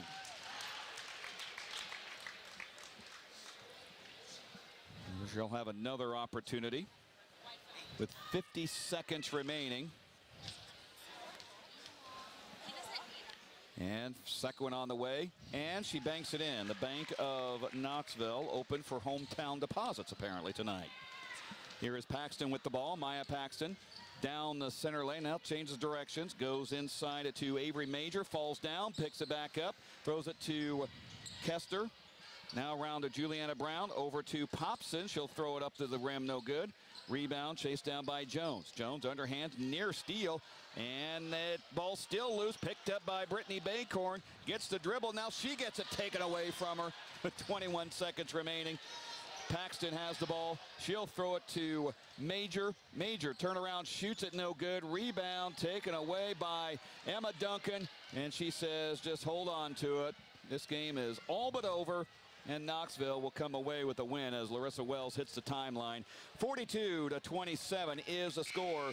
Knoxville comes away with a victory over the Albia Lady D's. We'll take a quick break and we'll come back for the Hall of Fame inductions right after this. You're listening to Knoxville Basketball from the Knoxville Hospital and Clinic's radio broadcast booth on KNIA.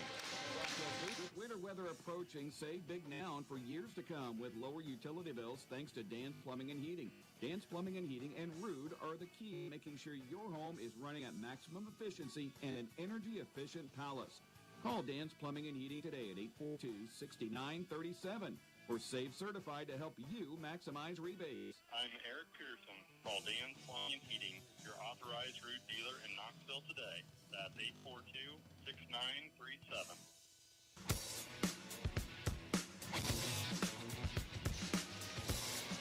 Back here at Knoxville High School as we wait for the pep band to get going or get their the school song underway. We'll send it down to Joe Cunningham for tonight's Knoxville High School Athletic Hall of Fame induction ceremonies as the boys from Knoxville come out to enjoy the festivities as well.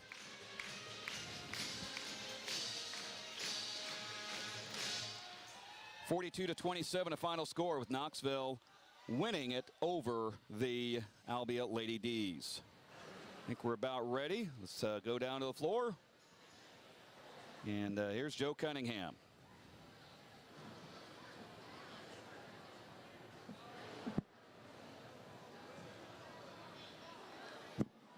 Thank you very much. Panther fans and guests, welcome to the 17th annual Knoxville High School Athletic Hall of Fame ceremony. Tonight we hope to inspire the Panthers of the future and present by honoring the greats we've had in the past, and what a great time it's been. After this induction ceremony with our 4 inductees, our school's Hall of Fame will boost 19 state champions, 39 first-team All-State athletes, 4 high school All-Americans, 8 Drake Relays champions, 8 NCAA All-Americans, 3 athletes who have qualified for the Olympic track and field trials, a Heisman Trophy finalist, and an Olympian. Let's hear it for the Panthers.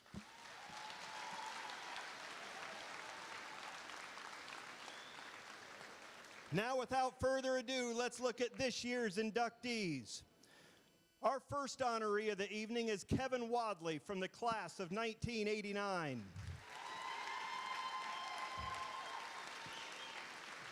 Kevin was a 4-sport athlete for the Panthers, earning a black K with letters from football, cross country, basketball, tennis, and baseball. Kevin was a tough competitor in every sport he competed in, willing to step in whatever role the coach asked. He was a starter on the football and basketball teams and found success on the baseball field, earning all conference honors. But it was on the tennis court where he really shined. As only a freshman, Kevin advanced to the conference finals match, as he would do 3 times in his career. As a sophomore, he advanced to the individual state tournament for the first time. In his 4-year career, he accumulated 60 singles victories and another 29 victories in doubles. In 1989, his senior campaign, Wadley became Knoxville's first individual state place winner when he advanced through the bracket for a 6th-place finish, earning all state honors along the way. Following high school, Kevin competed on the UNI men's tennis team for 2 seasons and graduated in 1993. He and his wife Jennifer have made their home and raised their 3 kids in Knoxville for the past 26 years, where he serves as a CPA and a financial advisor. Panther fans, please help me in welcoming to the Knoxville High School Athletic Hall of Fame from the class of 1989, Kevin Wadley.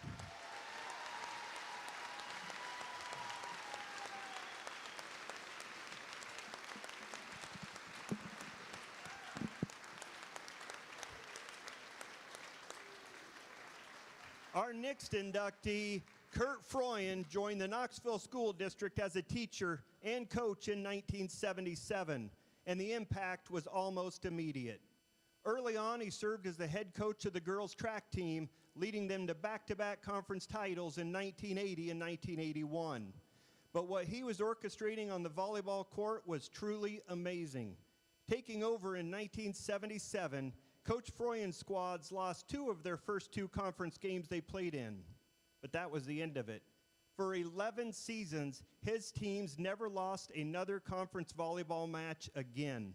With stints from 1977 to 1984, and then again from 90 to 92, Froyen's teams finished with a conference record of 120 wins and 2 losses. During that span, they posted an overall record of 345 and 58, an over 85% winning percentage. In an era when Knoxville was in the large class for volleyball, the Panthers advanced to the state volleyball tournament in each of the final 8 years he was coach. They moved on to the Final Four 5 times and were state runner-ups in 1981. During that 11-year career, 32 Panther volleyball players were named to the all-state teams, including 5 who were first-teamers. 2 Panthers were named Iowa's Player of the Year under Froyen, and 9 different players went on to play Division I volleyball on full rides. Dozens more played college volleyball at various levels. Coach Froyen was most proud of the fact that all 11 of his teams earned the Iowa High School Girls Academic Award, given to teams with a cumulative GPA of 3.25 or above. Besides this impressive coaching resume, Coach Froyen and his wife Kathy live in Knoxville, where they raised their 2 daughters, and in retirement, Kurt has been a vital part of many boards and committees in town and is a driving force behind the Knoxville Panther Scholarship Foundation. Panther fans, help me in welcoming to the Knoxville High School Athletic Hall of Fame, Coach Kurt Froyen.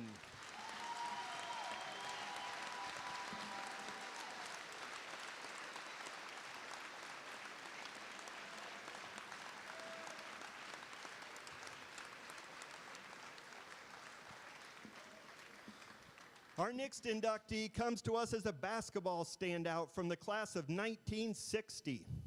Doug Wilson was a 3-sport athlete performing for the football, basketball, and track teams. He was a 4-year letterman for the track squad with the honor of competing at Drake Stadium for 4 consecutive years. In his senior campaign, he scored every Knoxville point at the district track meet, winning 2 events and placing runner-up in another. When winter came around, Wilson truly shined on the basketball court. He was a 3-year letterman for the Panthers, leading them to a 17-5 record in his senior season. The Panthers, playing in the large school class, made it all the way to the district finals, where they lost by 2 points to the eventual state champion Marshalltown. Wilson led the squad in scoring that season, pumping in about 20 points per game. His highest game was a 34-point output against Pella. At the conclusion of the season, he was named All-State for his efforts, Knoxville's first boys basketball player to receive that honor. Following high school, in fact, 61 years ago today, Doug married his wife Twyla. He had a long career with Vermeer at various locations around the nation, and they ultimately settled back in Knoxville, where they enjoy their 2 daughters, 4 grandchildren, and 8 grandchildren. Panther fans, please help me in welcoming to the Knoxville High School Athletic Hall of Fame, All-Stater from the class of 1960, Doug Wilson.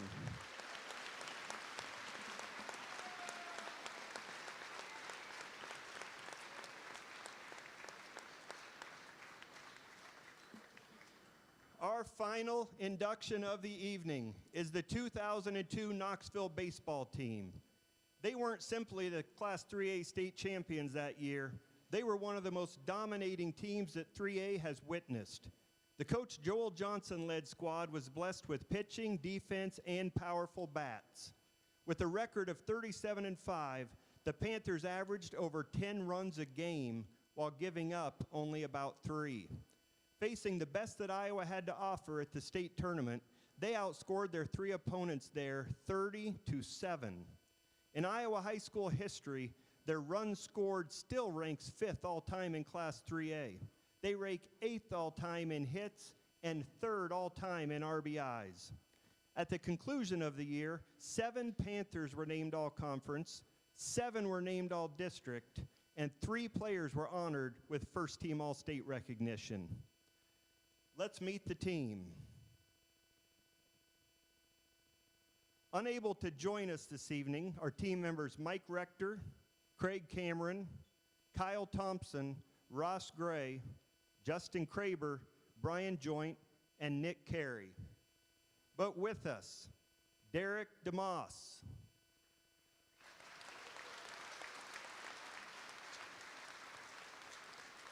Bill Greatbatch,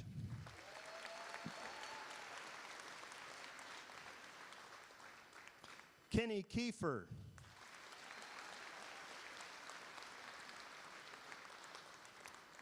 Brian Crawford,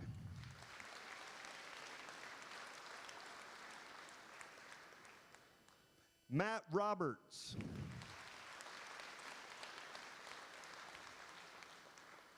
first team All-State pitcher Adam Miller,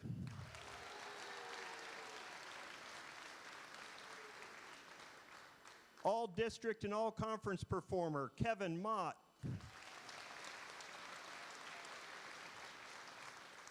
Jeff Lucas,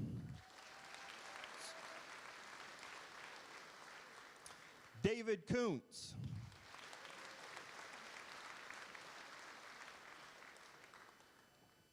Austin Kingery,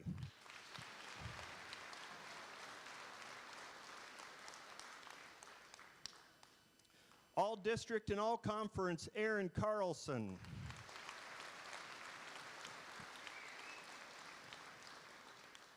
team captain in All-Conference Drew Leeper,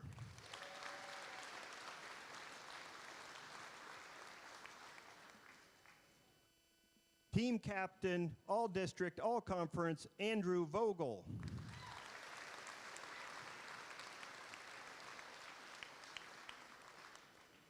team captain and first team All-State Aaron Rector,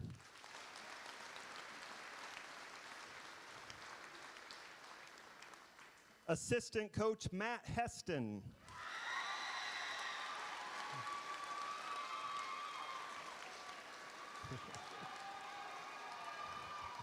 assistant coach Steve Mott,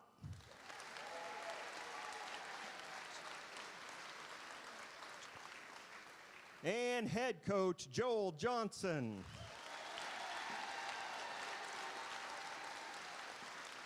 Panther fans, let's welcome into the Knoxville High School Athletic Hall of Fame the 2002 state champions.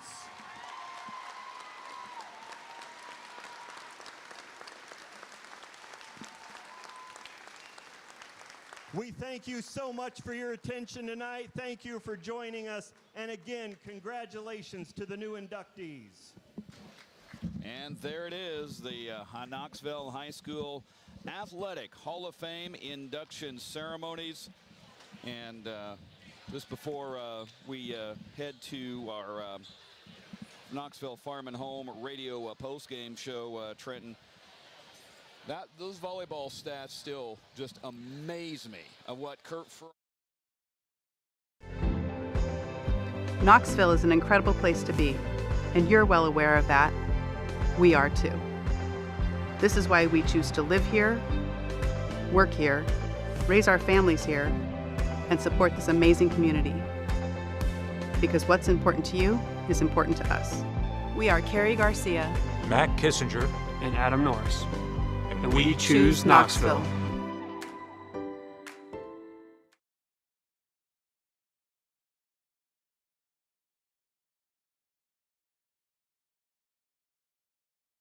But I kind of have a connection to all 4 of the inductees now. That's pretty neat. And I'll tell you what, Derek, you've been calling a lot of games, and I don't know if the people in Knoxville maybe realize how lucky we are to have you and your support. I see you interact with the kids, which I'm sure that has happened clear back to when you started. And the time and effort you put into this is people don't realize that. I wouldn't have unless I was sitting up here next to you. Well, it's great to get to know the kids, and it was kind of a reunion today during the luncheon because guys like Aaron Rector and those guys, Brian Joint and Adam Miller, those were kind of the first players and kids I got to know here at Knoxville. And of course Aaron Carlson, I get to see him every Saturday night at the Knoxville Raceway on Saturdays, so I've gotten to know him very well also. Thanks to Joe Cunningham for holding our mic and for the emceeing tonight's induction ceremony. Let's go ahead with the Knoxville Farm and Home radio postgame show. Knoxville Farm and Home, what a farm and home store should look like. Knoxville girls do get the win, 42-27 over Albia.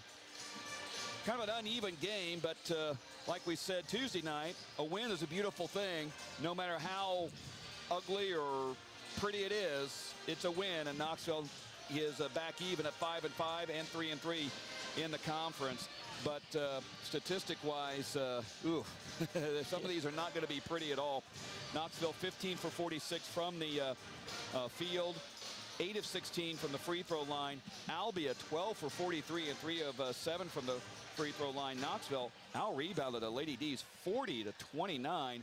Now the Panthers did do a little bit better job controlling the ball, 18 turnovers after 12 in the first half, and they forced 24 on Albia. So a lot better in that department as well. Let's take a look at tonight's radio key play and key player of the game. I'm going to go kind of a stretch in there in the first quarter where the Panthers really kind of got a little space from Albia. And I think Albia is a team that if you get a double-digit lead on them, it's very hard for them to come back. And I think that was kind of the key.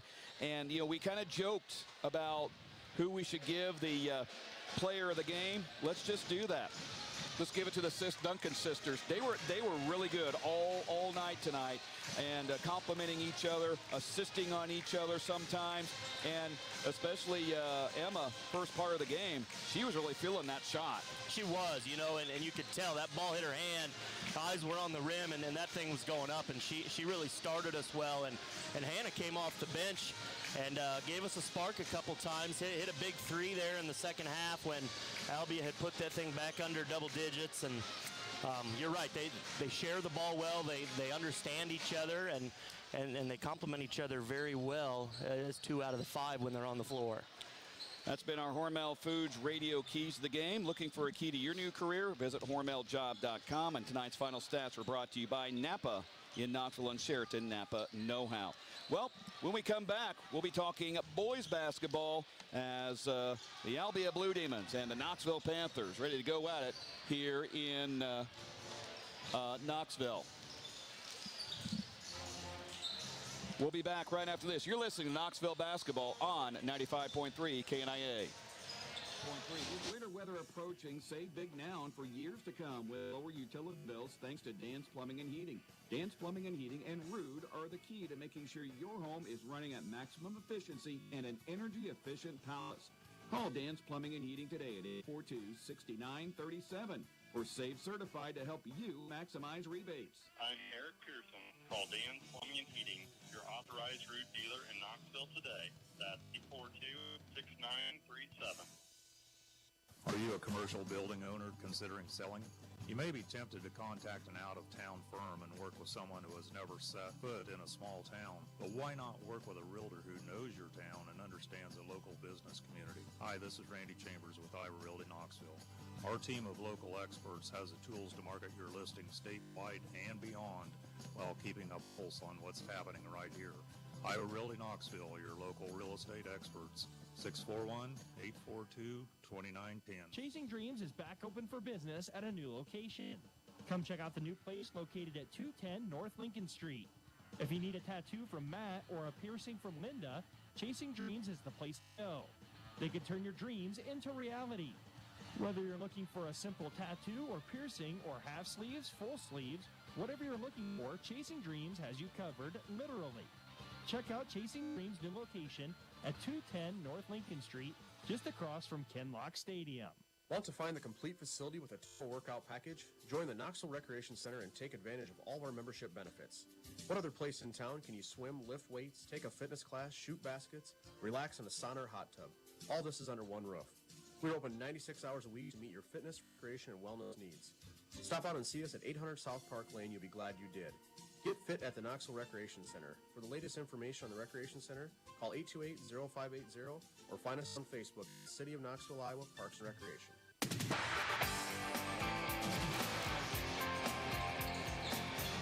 Back here at Knoxville High School, get set for boys basketball. This is the Cunningham Financial Services radio pregame show.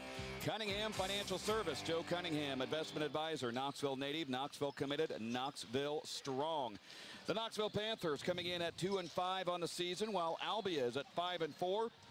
Knoxville 2-3 in the South Central Conference, and Albia is at 4-1, right there in second place. So this is one of those games that Albia cannot overlook in their season. Let's take a look at tonight's Hormel Foods radio keys to the game.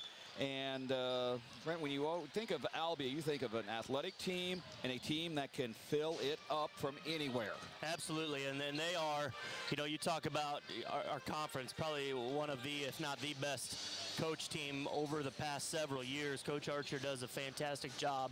You can always tell, you watch those kids play, there's a game plan, and they are ready for their opponent, and they're not going to let things be easy on you. Well, and when Kevin Archer got to Albia, this program was really not a very good program. I mean, you could, if you had Albia on your schedule, you probably had a win for sure. And within a couple of years, he had them at the state tournament. And they actually knocked off Knoxville that year.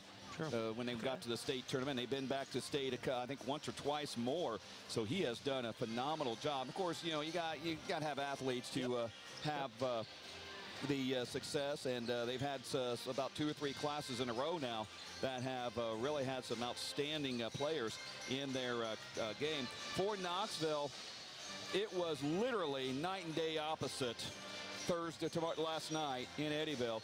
Panthers shot really well in the first half, 45-43 at the end of the first half, and I'm thinking, okay, first team to 80 wins. Well, I was right. First team to 80 was Eddyville, but Knoxville didn't even get to 60 because they couldn't buy one. It was half price on sale in the second half. No, if we were racing 80, it was going to take us a while to get there. That second half hit, and a cold front swept over our offense for sure.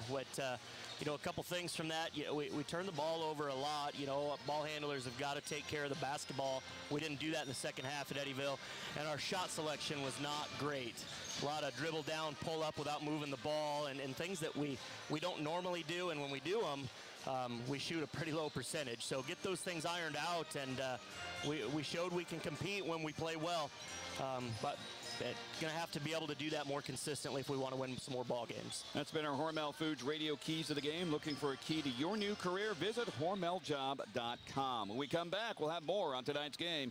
This is the Cunningham Financial Services radio pregame show on the One to Count On for today's local sports, 95.3 KNIA. We'll be back from the Knoxville Hospital and Clinic's radio broadcast booth on 95.3 KNIA. 95.3.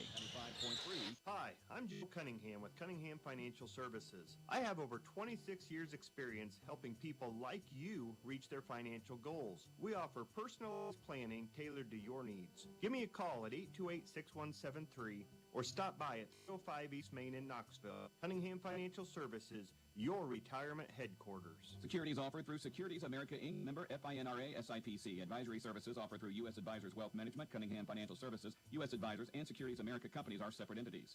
At Knoxville Hospital and Clinics, our diabetes education team is dedicated to providing one-on-one care close to home.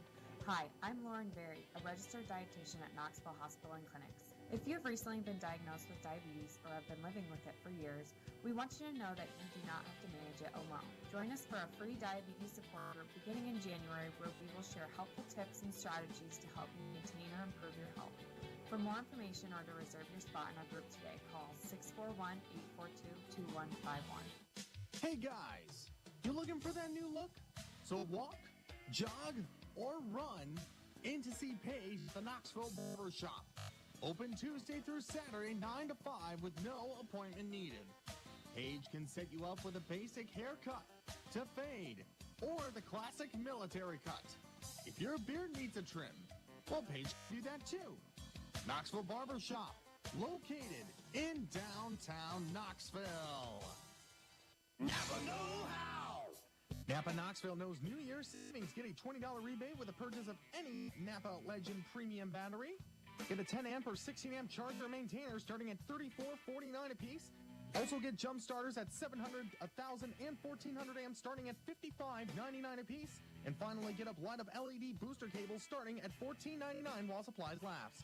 All those deals and more coming up at your local Napa in Knoxville. Now that's Napa know-how.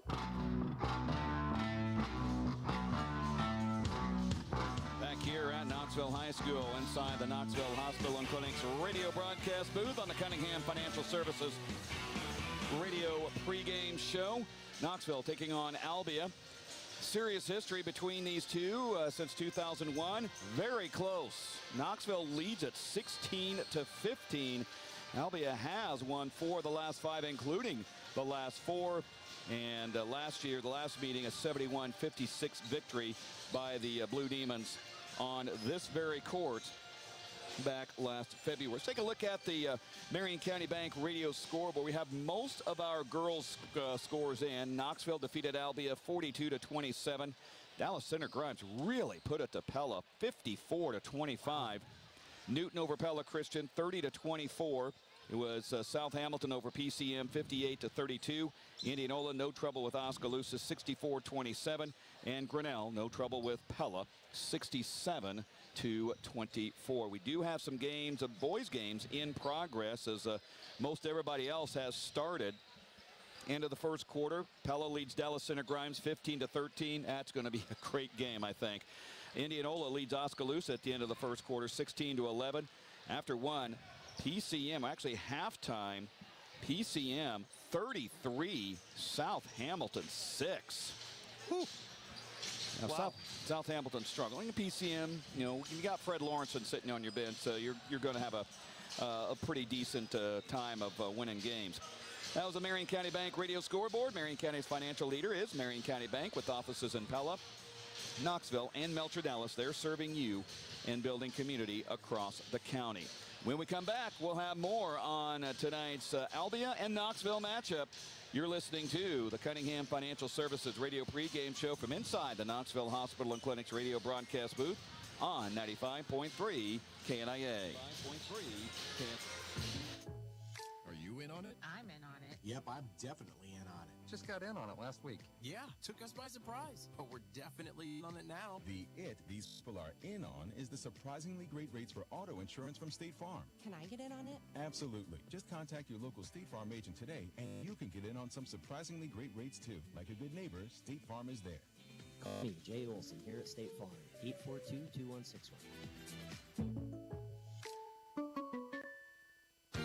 When you need bulk landscaping supplies, think Creative Landscaping. When you need river rock to finish off that flower bed or mulch to go around all your trees, think Creative Landscaping. When you need bulk compost or it's time to fill that big hole in your yard with dirt, think Creative Landscaping. Whether it's bulk mulch, compost, rock, dirt, landscaping blocks, or boulders, if you need it, they'll have it or can get it. They'll deliver or you can pick it up yourself. They'll do the installation or give you advice so you can do it yourself. When you need bulk landscaping materials, think Creative Landscaping. Start your day off right. Come downtown. Hi, this is Heidi at Downtown Diner. We are open Tuesday through Sunday, 7 a.m. to 1 p.m., offering affordable meals with generous portions. Need a burger at 7 a.m. or a boom breakfast at noon? No problem. Our entire menu is open for dine-in or carry-out. Give us a call, 641-828-2050 for carry-out, or come see us at 119 West Main Street for dine-in. Knoxville is an incredible place to be, and you're well aware of that. We are too. This is why we choose to live here, work here, raise our families here, and support this amazing community. Because what's important to you is important to us. We are Carrie Garcia, Matt Kissinger, and Adam Norris. And we choose Knoxville.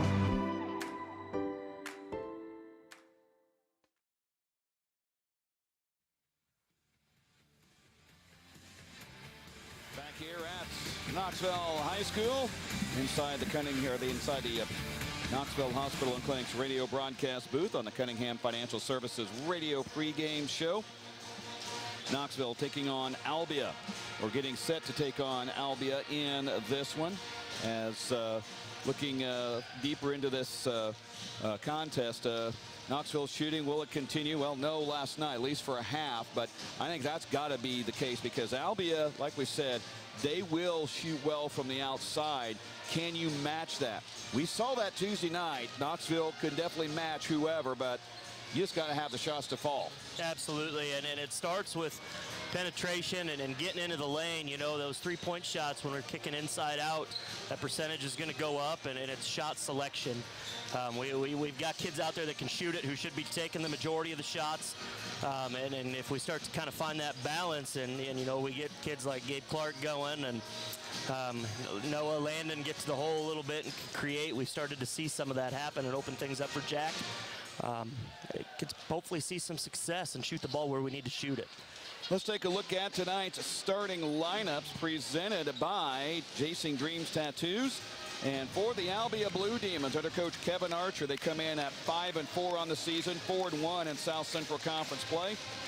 They'll go with C.J. Ratliff, a 6'2 senior, Drew Robinson, 6'1 junior, Gavin Grinstead, a 6-foot senior, Jackson Pence, a 6'2 senior, and Drew Chance, a 6'3 senior or junior. He's been a Knoxville killer for the last couple of years. This kid's only a junior, by the way.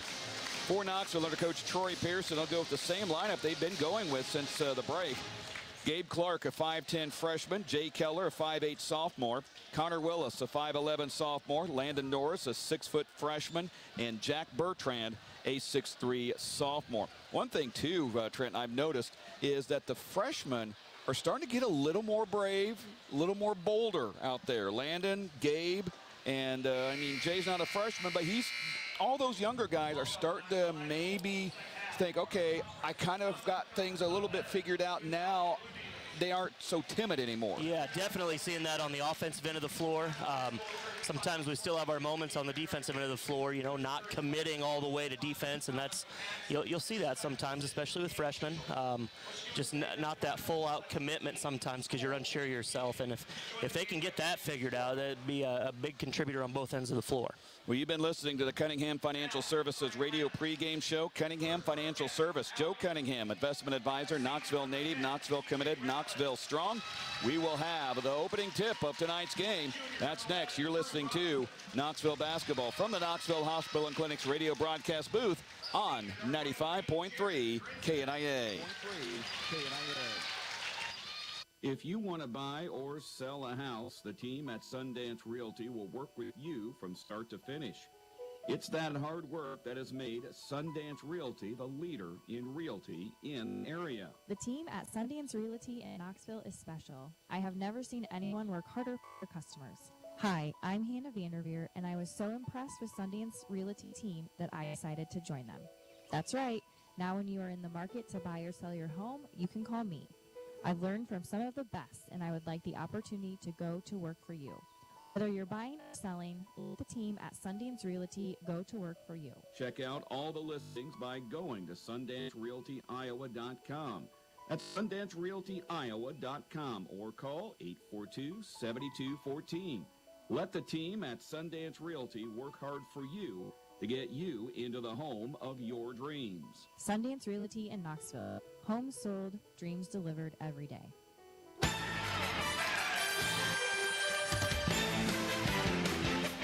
Get set to go here at Knoxville High School as we take you through the colors of the game presented by Brookwood Incorporated. And Albia, similar to the girls, in blue with red and white trim. Knoxville in the home whites with gold and black trim. Tonight's colors of the game presented by Brookwood Incorporated, your premier Lennox dealer, serving Knoxville, Newton, Grinnell, and the surrounding communities. Of course, Turner DeVore, the PA announcer here at Knoxville. I noticed he kind of is holding that Knoxville a little longer here lately. I got to think it's that color commentary job he has in the fall. It's got to be. You're doing a good job of training and developing him, and he's definitely getting sure of himself down there, isn't he? Well, if we could just get by that Arkansas thing. Yeah. I tell you what. Woo pig, come on, Turner. Brutal. I should talk. I don't exactly root for one of the your choice isn't much better. We'll give you that. Hey, got a big win last night. That's all that matters. Yeah, the Hawkeyes did not. Drew Jackson Pence jumping center against Jack Bertrand, and we are underway. Tip controlled by Albia. Opening tip presented by Dutch Mill Supply and Pella, your locally owned lumberyard and building material supplier.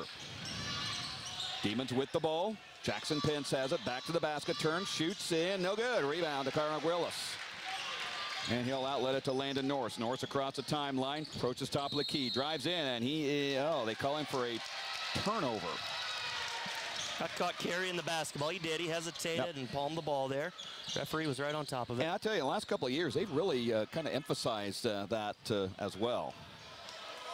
So Albia will have it for the second time tonight. 30 seconds into the contest. Nobody has scored. Here is Drew Chance. Chance has it yanked away by Connor Willis. To Landon Norris. To Jay Keller. And he can't find the shot. Out to Norris. Norris drives in. Gets it out to Keller. Jay now works it inside. Over to Connor Willis on the left side. Willis sends it to Landon Norris. Top of the key. Three is no good. Rebound taken away by the Demons. With it is Drew Chance. Chance nearly had it stolen away again, and he does throw it away. It goes out of bounds, and it'll be Knoxville ball. Mentioned during the girls' game that this is one of the bigger crowds of the year, so things, if Knoxville gets rolling, might get a little noisy in here for us, which is fine. Landon Norris has the ball. Drives in, puts it up, can't get that rebound. Jack Bertrand mishandled it, and it goes into the hands of Landon Norris. Out to Gabe Clark. Catch and shoot three is no good. Rebound to the Demons. Grinstead has the ball. Gavin Grinstead will stop and pop the shot. No good from three. Rebound tapped around, and it goes off of Connor Willis and out of bounds. Drew Chance took a couple seconds to gather it and just back flipped it off of the shoulder of Connor Willis. Chance has the ball now. He will take the set shot, and no good. Rebound taken away by Ratliff, puts it in. C.J. Ratliff scores his first points of the contest. Now here's Landon Norris with the ball. Landon over on the right side, gives it up to Gabe Clark. Go to Jay Keller. Now to Connor Willis, right side baseline. And he loses it, gets it back on the baseline, goes to Jack Bertrand, fumbles it, got it back over to Norris. Norris drives in, will lay it up, good. Took a while to decide if it wanted to go in, and we're tied up at 2 with 5:52 remaining in the first quarter. Grinstead now has the ball, poked away by Keller, and he'll have to go and get it. He does to Drew Chance. Chance goes to the right side, now down the lane, will lay it up and score. Well, you do not want to have this kid go off on you, because it might be a long night for you. Landon Norris has it. Landon over to Gabe Clark. Clark stops and pops a three off the mark big time. And down court, here is Robinson, and he gets overthrown, and it's off of Robinson and out of bounds.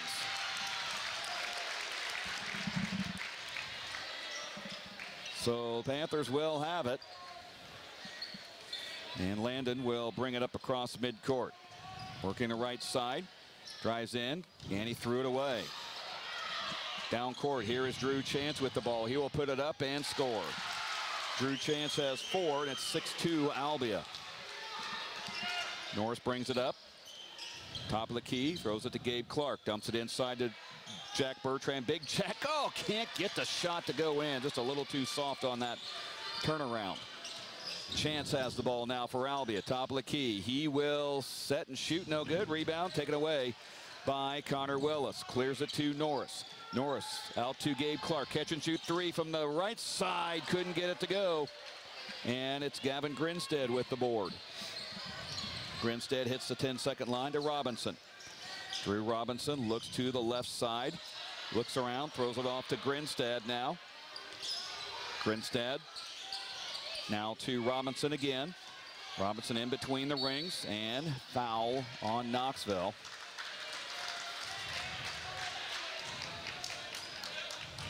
Going to go on Landon Norris.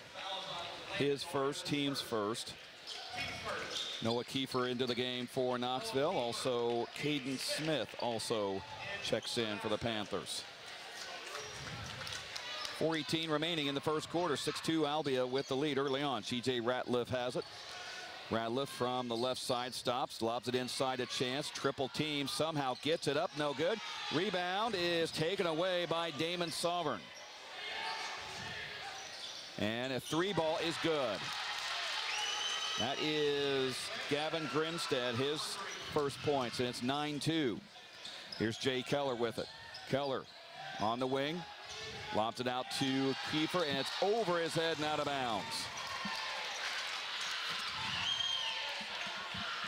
So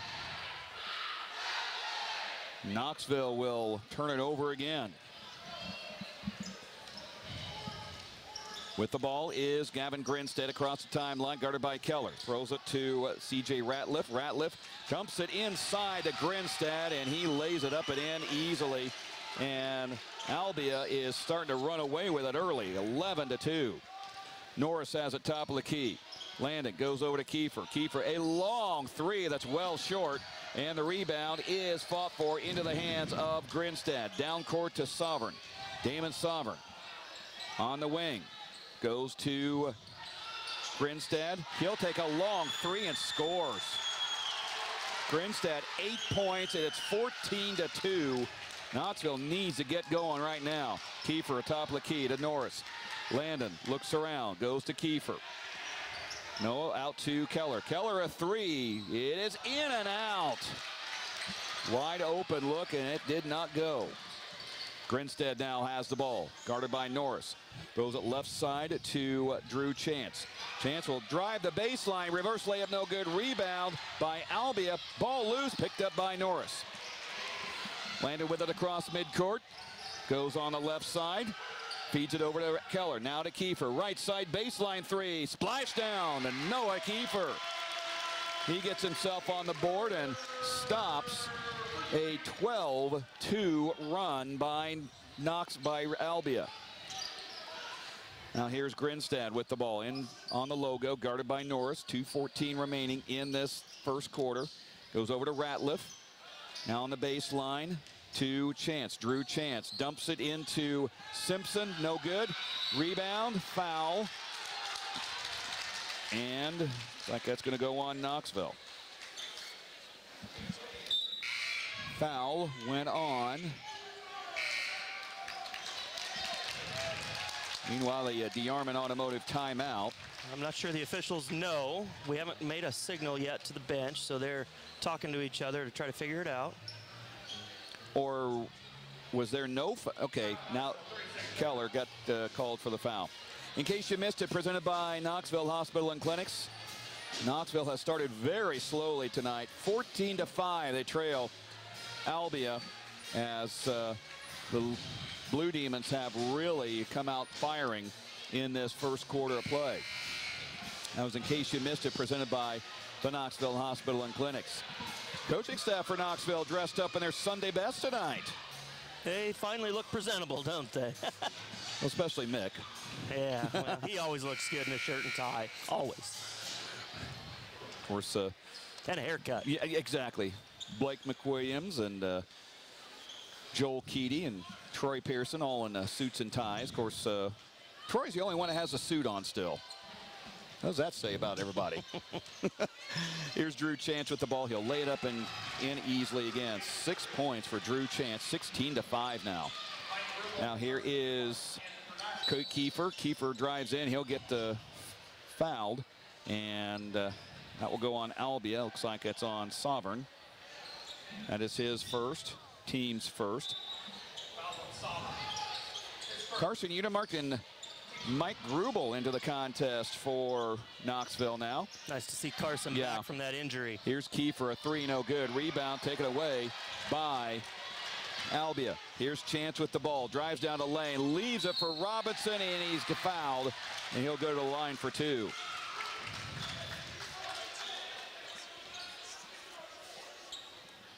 That's on Carson Udemark. That is his first, team's third. Now, Carson had a stress fracture, was it the leg or Lower leg. Lower leg. Outside of his lower leg. And, yeah, we thought he was going to be out for a few weeks, and he convinced Mom and Dad, Mom more so I hear, to get him to the doctor again because he was feeling good, and they cleared him earlier than anybody thought. Yeah, so he was in uniform last night, did not get in against Eddyville, and I think they kind of wanted to just say, okay, we got a back-to-back. Let's not use you up too much. Right. Adam Sheffield at the line, and he makes both free throws to make it 18-5. Jackson Pence back in for Albia. Keefer, Grubel, Gabe Clark, Jack Bertrand, and Carson Unimarked on the floor for Knoxville. Keefer with the ball. Keefer top of the key. Those two Unimarked. Carson now gets it to Gabe Clark. Gabe top of the key. Draws it over to Carson now on the left side. Now right side's it to Keefer. In the corner to Gabe Clark. Catch and shoot three. Splash down. Gabe Clark. He was deadly in the first half last night, and then Eddyville decided, let's play some defense on the kid, and they really locked him down in the second half last night. But the 18 points still for Gabe from last night. And Grubel is committing a foul. That'll be his first, team's fourth, with 1 minute remaining in this first quarter. Landon Norris back in, and he'll replace Grubel.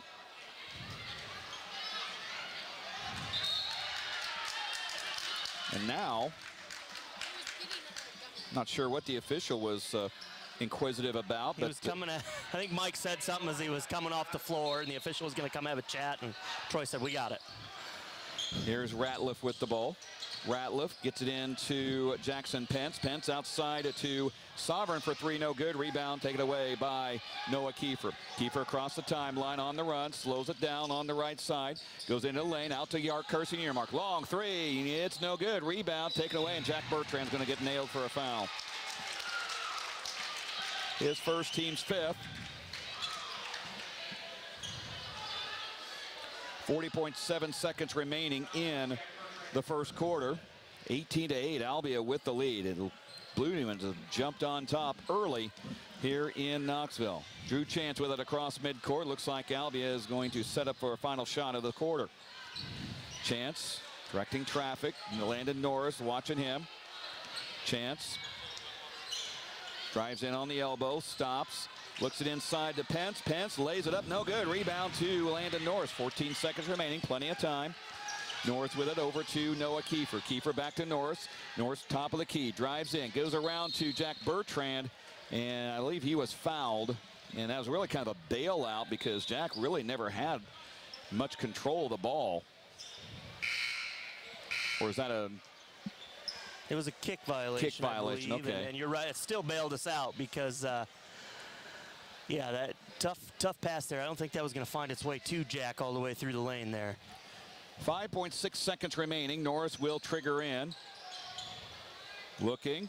He'll lob it out to, well, it's intercepted. Albia has it. Here is Sheffield over to a three by Drew Chance, and it misses, and that's the end of the first quarter.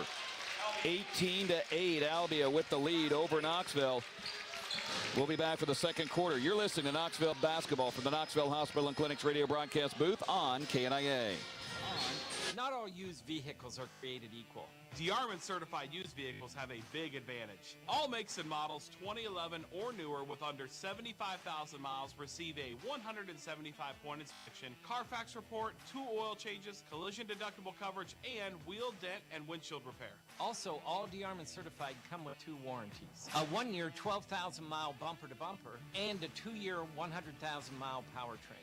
Only sold at the all-new DeArmond 4 Indianola. Hormel Foods in Knoxville is hiring. We have openings on first, second, and third shift for positions including quality control, operations, and maintenance starting at $17.85 an hour. All 9 positions will receive the shift differential. Quality control and operations will receive a 50-cent an hour increase at 3 months and an additional 50-cent an hour increase at 6 months. Employees will be offered weekly pay up to $1,000, a free 2-year college tuition, compressive benefits, paid vacation, and a 401k. Apply today at HormelJobsKnoxville.com.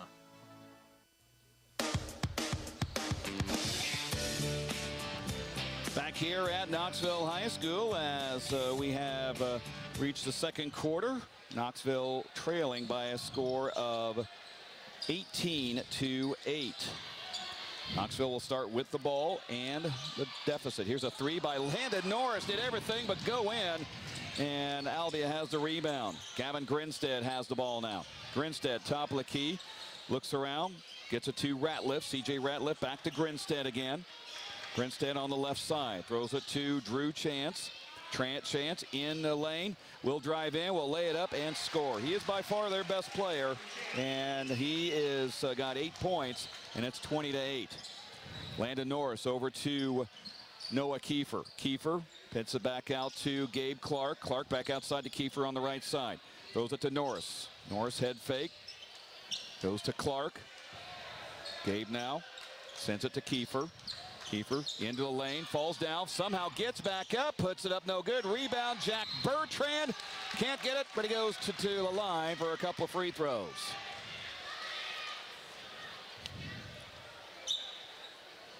Jackson Pence, his first foul. Team's second. Bertrand at the free throw line. Nothing on the scoreboard for him yet.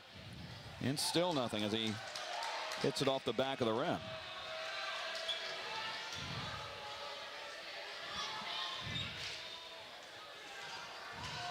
So Knoxville will see if they can put some points on the board here, and Bertrand misses both of them. 20-8 the score.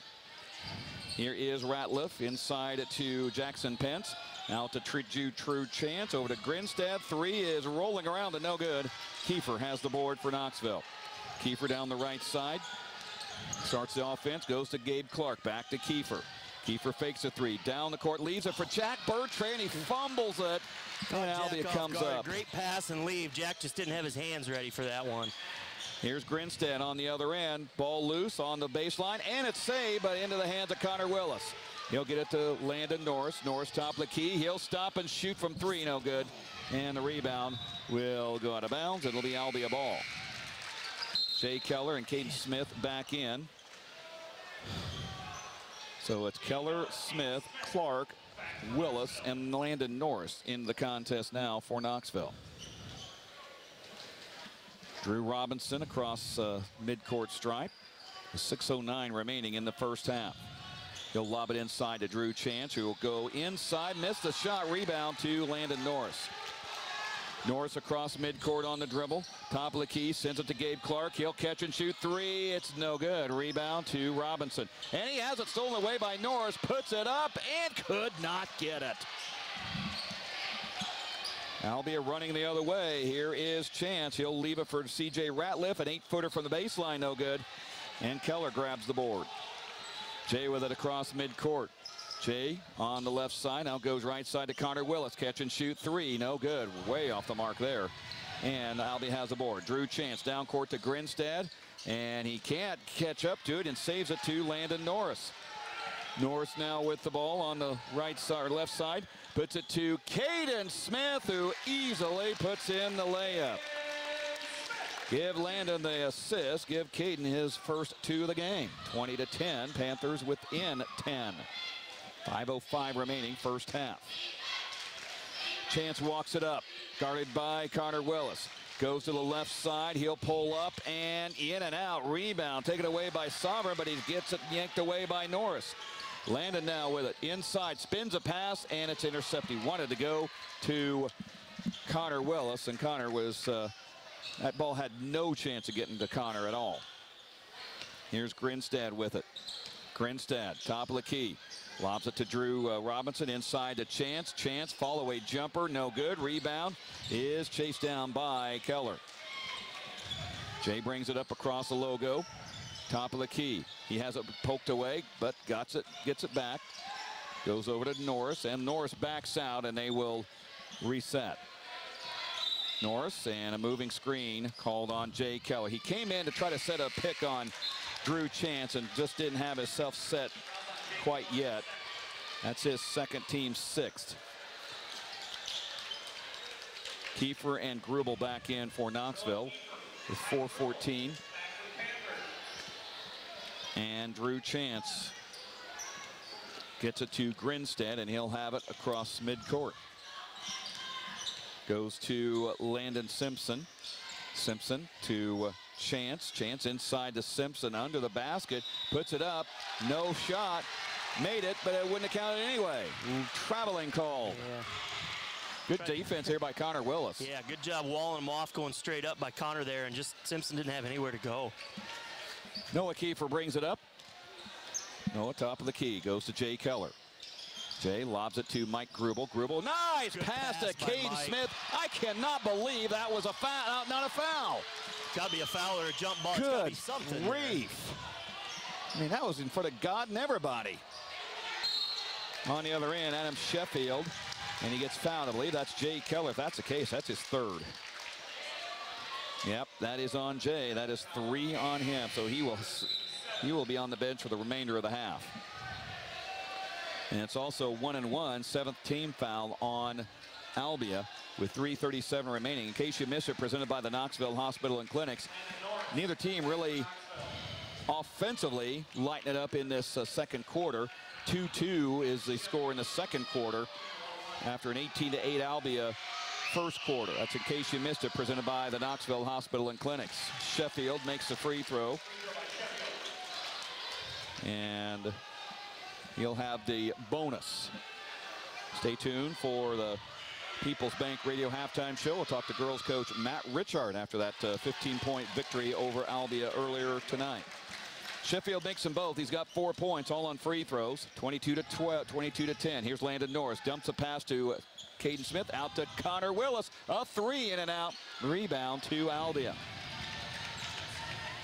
Blue Demons with the ball now. Grinstad across midcourt. Grinstad goes left side to or to Adam Sheffield. Picks it up to Sovereign. Sovereign in between the rings. Goes to Grinstad right side. Damon Grinstad works around the perimeter. Feeds it over to Sovereign, left side, now to Sheffield. Sheffield on the baseline, goes to Chance. Wraparound pass, it was intercepted. Ball on the ground, and somehow Albia comes up with it. Here is Sovereign now with it. Goes to Sheffield. Sheffield over to the baseline to Simpson, now to Drew Chance. Chance drives in, will put it up and couldn't get it. Rebound, take it away, and that's going to be a tie-up. It'll stay with Albia as Gabe Clark checks back in.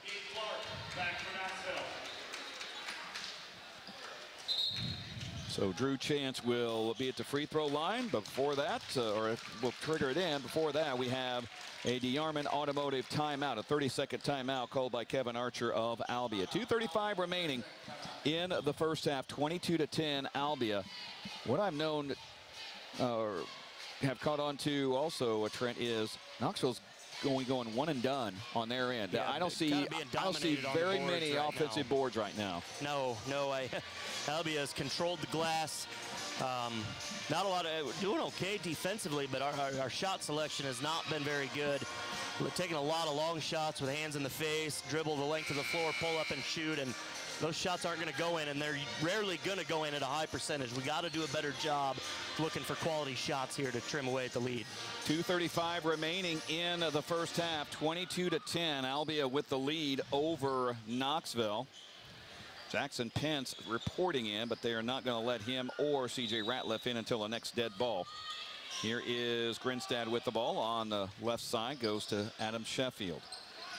Sheffield with Gabe Clark on him, over to Gavin Grinstad. He'll launch a baseline jumper. It's a 3 and it's good.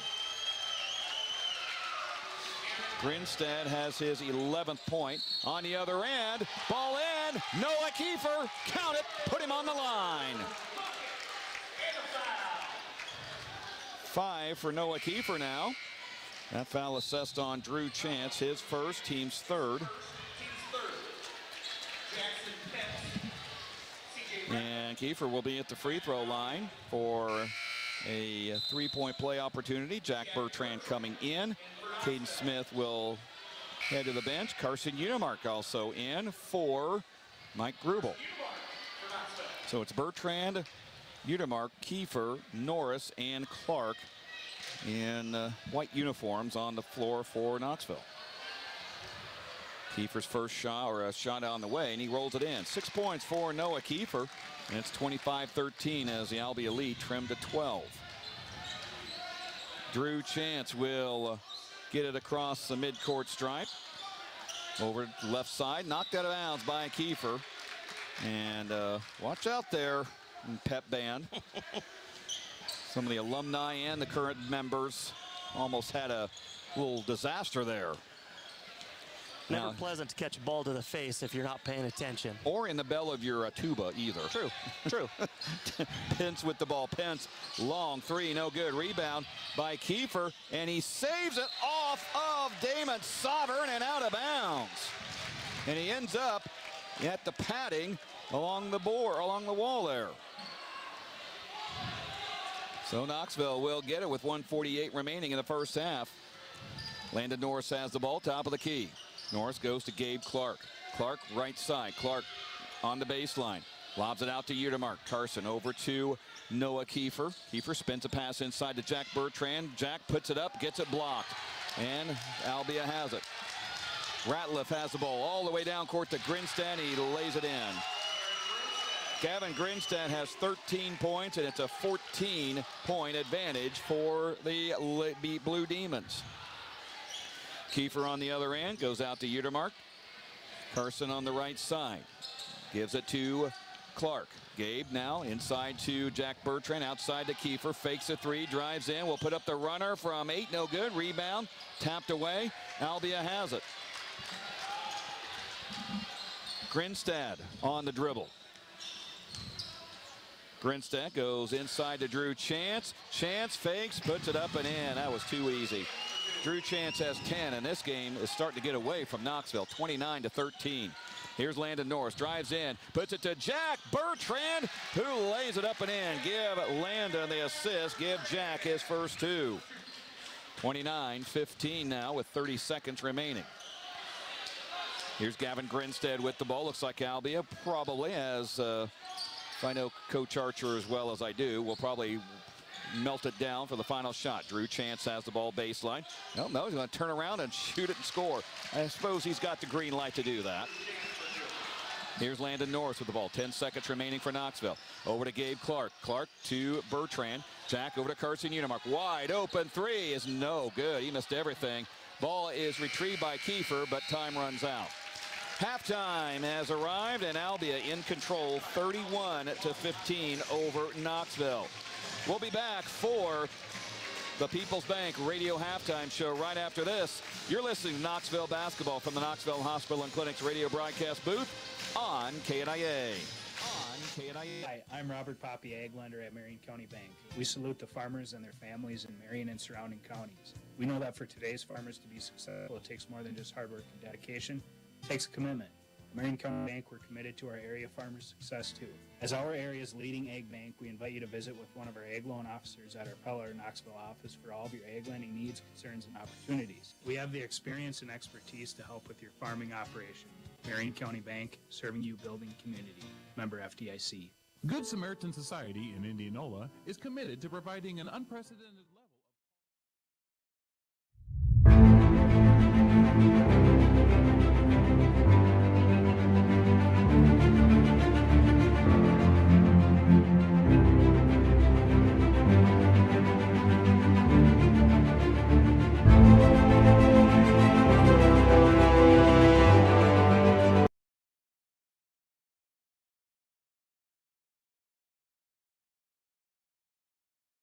It's months of cold, snow, and ice. Knoxville Farm and Home can get you ready at home or on the job with a great selection of ice melt, sand tubes, gloves, shovels, and all that warm weather gear you need. Make this winter easier on yourself with a new Husqvarna snow thrower. We also feature Carhartt apparel in all sizes and styles that will make you and your family ready for winter has in store. Whether it's for farm or for home, Knoxville Farm and Home has got you covered. Farm and Home, what a farm store should be. It's the most wonderful time of the year, and Raceway Tire and Exhaust couldn't be happier that it's here. In Knoxville, our highly trained auto experts are reflecting back on 2021 and looking forward to the year to come. From all of us here at Raceway Tire and Exhaust, thank you for choosing us to be your auto service provider. We appreciate your business and look forward to serving you again in 2022. From our family to yours, have a safe and happy new year. Raceway Tire and Exhaust. We got what you need to get you on the go.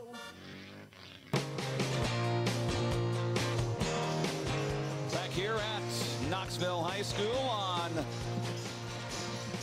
the Knoxville Hospital and Clinics radio broadcast booth. Welcome to the People's Bank Radio Halftime Show. People's Bank in Knoxville, community banking with emphasis on the community, member FDIC. Joined now by Knoxville girls basketball coach Matt Richard as the Panthers get a win over Albia on Friday night, 42-27. Matt, that was sometimes kind of an uneven game, but just like Tuesday night when we discussed, a win is a win, and you got through it by kind of gritting it out at times. Yeah, it was not a pretty game. It's not going to be one that people are going to want to go watch for some highlights. We shot pretty poorly, but our defense was pretty good for the most part. A couple drops of intensity here and there, but you know, I obviously haven't looked at stats yet, but I feel like we rebounded the ball pretty well. But yeah, holding teams to 27 is going to set you up for success. Yeah, you single-digited them in every quarter, which you know, that's always a goal of every team. If you hold them to at least 9, you know, you're always going to have a shot to win that game. Yeah, what was it? Said we're at 16-4, somewhere near halftime, that type of thing. And yeah, you know, our girls have really bought in. We've talked, this is a broken record. We've talked about this over the course of the year. Our girls have bought into defense, and Brittany Baycorn and Larissa Wells putting that pressure up there and locking them left. It's tough at this level to break that, and our girls are doing a pretty good job. Duncan's sisters had a good game, both of them. I mean, and they complement each other, and I don't mean, you know, good job, but it's almost like they instantly can read each other's minds. I mean, being sisters, you probably have that ability. Yeah, they both have high basketball IQs. They know the right plays at the right times, that type of situation. Hannah was pretty down on herself yesterday. She struggled a little bit from the field. She's still trying to get her way back after that ankle injury, and she's still not 100%. You know, then when you get the ankle injury, then you can't get your cardio in, and then all of a sudden it's been since. And then we had the Eddyville game canceled before the Pella game, so I don't know. The Davis County, well, yeah, Davis County would have been her last game. That feels like forever ago now. So she has to get her cardio back in, the ankle back. And I told her yesterday, I was like, hey, some shots are going to go in. Today I said before the game, I was like, I want you to shoot with confidence, and it's going to go in. And I think she let us, didn't she? Yeah. And also, I thought, too, that, you know, when you needed some points, you got them, whether it was from Hannah, Emma, or whoever. Charlie hit a key 3 too. You know, she's good for one a game, maybe 2, and she hit a key 1 there in the left corner over there in front of the band. And yeah, I thought Emma. I really think Emma controlled the game pretty well tonight. Just seems like she was all around, just very comfortable, very fluid, good defensive game. I wouldn't be surprised if she got close to that 10 rebound mark as well. And we get, like you said, we got a little uneven, but at the right times we made some clutch plays. You know, I go back to the conversation I had with Emma a few weeks ago, and she said, well, point guard's not my cup of tea, but you talk about buy-in, and it's basically, all right, coach, if you want me to play point guard, I don't really like doing it, but I'll do it. Well, you know, her and Larissa both are natural off guards. They're neither one of them want to be the point guard. You know, that's kind of a blessing and a curse. You know, you don't have that dominant ball handler, but at the same time, it sets up unselfish offense. And they're relishing in it a little bit. You know, they're buying in, but it's a huge learning process. You know, yesterday, Larissa had 15 points down at Eddyville, and she thought she played very poorly. I was like, Larissa, you're adjusting to varsity basketball. You're playing against probably one of the most talented teams in the conference. You have 15 points, and you feel like you struggled. You know, and it's just that learning. You know, there's nothing you can do to learn besides play, and they're getting there. Talking to Matt Richard, Knoxville girls basketball coach on KNIA KRLS. Now, kind of a quick turnaround. You have just one day to kind of rest and come down, and you head to Pella Christian for a rival game. I mean, they struggled, but you know, let's face it, they're in that little Hawkeye conference where they run a brutal schedule. So they're probably better than what their record really indicates. That's exactly what I told the girls in the locker room after our Hall of Fame night here. I was like, you know, if you guys get on varsity bound and you look at it, you know, you guys are, oh yeah, we're just going to walk through, and we're not. Jocelyn Terpster is a heck of an athlete. I coached against her in soccer, and she's a next level athlete, averaging like 17, 18 points. you know, they got beat by Grinnell pretty bad, but hey, Grinnell does that to everybody. And then they got beat by DCG pretty bad, but DCG just beat Pella by 30 tonight. Like, they're probably favorite for state type of thing. You know, the Little Hawkeye, like you said, 5 teams in the top 15. It's just, you have no choice but to either grind it or fold. And they're going to get better. And they're, like you said, they're going to be better than what their record shows. And when you have an athlete like Jocelyn Terpstra, that obviously helps a lot. You mentioned Hall of Fame night, cool, you know, experience for the girls. And, you know, I know a lot of them, they probably don't think of the Hall of Fame. I'm sure they walk through the commons area and see all those pictures. But just to be out here seeing that and seeing, you know, people who really paved the way for them. Yeah, you know, when they were introducing the volleyball coach, forgive me, I don't know his name. Some of our, obviously a lot of our girls play volleyball as well, and you could kind of see all their eyes looking at each other, and, you know, what was 11 D1 players or whatever it was, and I was like, yeah, girls, you better step up your game there, you know. Come on, Molly, you know, let's get these girls going.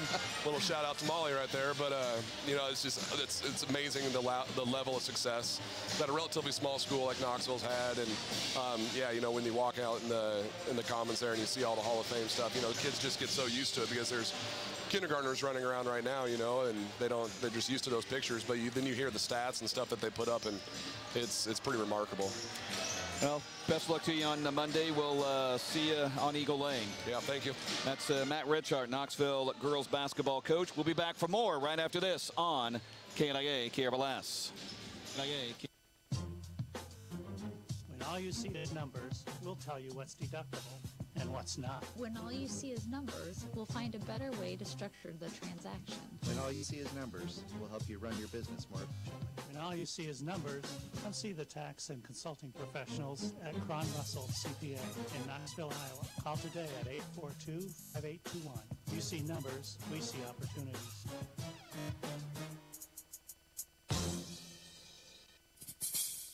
This is Todd Chambers from the McKay Group. I want to thank everyone who already does their insurance business through us.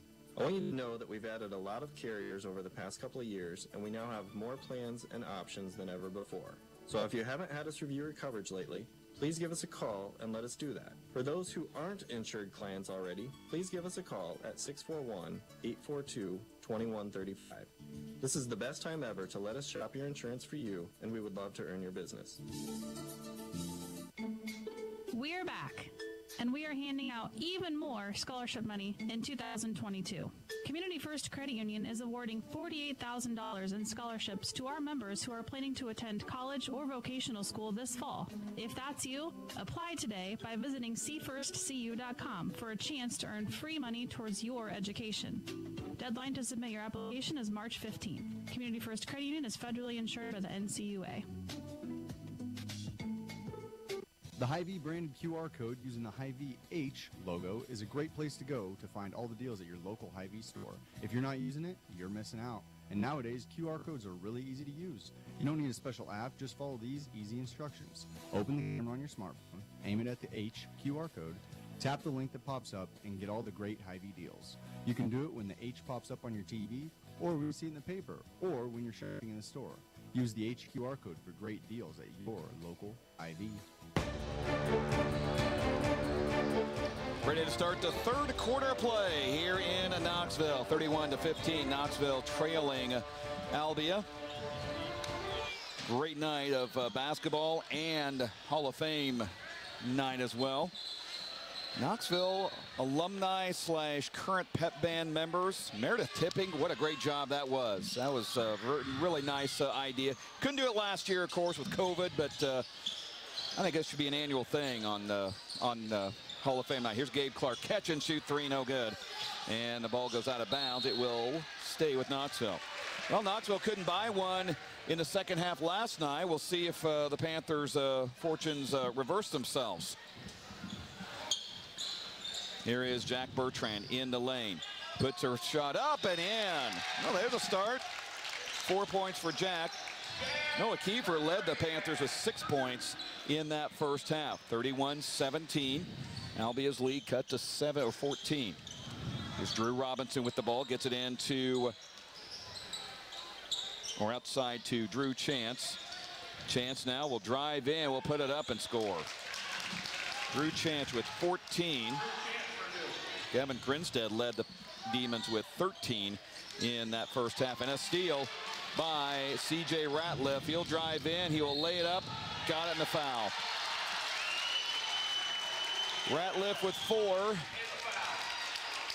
And looks like Gabe Clark, his first foul, team's first of the half.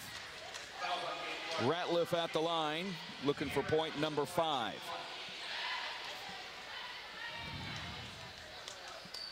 And a free throw on the way. And he missed it. Rebound by Albia. Here is Drew Chance with the ball. And a shot up by Chance, no good. Rebound to Knoxville. Landon Norris brings it up. Norris down the right side. Norris works it over to Clark. Gabe spins a pass to Jack Bertrand. Bertrand on the baseline, puts it up. Count that and put him on the line. What a move by Jack. Big Jack getting in there and scoring again. 6 points for Bertrand. And that foul went on Jackson Pence, his second, team's first of the half. Farm Bureau Financial Services agent Cliff Douglas, instant radio update. Pella 59, Dallas Center Grimes 52. A minute 4 to go in that game. Wow. Yeah, we knew that'd be a pretty good one. Yeah. Bertrand sinks the free throw, completes the three-point play, and he now has high points for Knoxville at 7, and it's 35-20. The only thing I'm kind of surprised with that Pella score, I figured it'd be about 30 points higher. But, hey, maybe both defenses are playing well tonight. A lot of athleticism on that floor when those two teams step out there, isn't there? And well, I think there's one Division I prospect on Dallas Center Grimes for sure. Albia turns it over, and here is Noah Keefer with the ball. Noah on the wing, loses it, picked up by Tice Houck. He gets some early second half playing time. Now Kobe Higginbotham into the game. Over to Houck. Houck and traveled. Kind of a weird lineup for Knoxville. You got Tice Houck, Caden Smith, Kobe Higginbotham, Mike Grubel, and Noah Keefer on the line. Yeah, we after those couple possessions up and down, Coach Pearson went wholesale substitution. Maybe a little frustrated with the 5 on the floor. A little bit of lack of transition defense and turning the ball over. Drew Chance has a ball, dumps it inside, knocked away, picked up by Grinstead, no good. Rebound, tapped up, and he gets his own rebound. And Jackson Pence actually put it in for his first 2. 37-20. Keefer has the ball across the timeline, top of the key. Drives in, puts up the runner short. Rebound taken away by Albia. Drew Robinson on the other end will put it up. Oh, my goodness. He just threw that thing up, and it came down. That was a pile of trash, and it came down right through the basket. Well, sometimes I guess it's better to be lucky than good, and he was definitely that. But when things are going your way, they're going your way, and everything is going Albia's way right now. Drew Robinson's first points of the night. Tice Houck with his first foul, team second for Knoxville. Robinson's free throw is no good. Rebound tapped up, no good, and Knoxville has the board. Here comes Grubel with the ball. Grubel looks around, cross courts it to Noah Keefer left side. Inside to Grubel. Grubel turns, gets it to Jack Bertrand, fumbles it out of bounds. And he had an open look, too. Albia will have it, up by 19 with 5:16 remaining in this third quarter. Robinson with it. Drew Robinson, top of the key, runs into Noah Keefer, and they're going to call him for an offensive foul. Drew Robinson, his first foul of the game. No, I guess it's on Drew Chance. Either way, on Albia.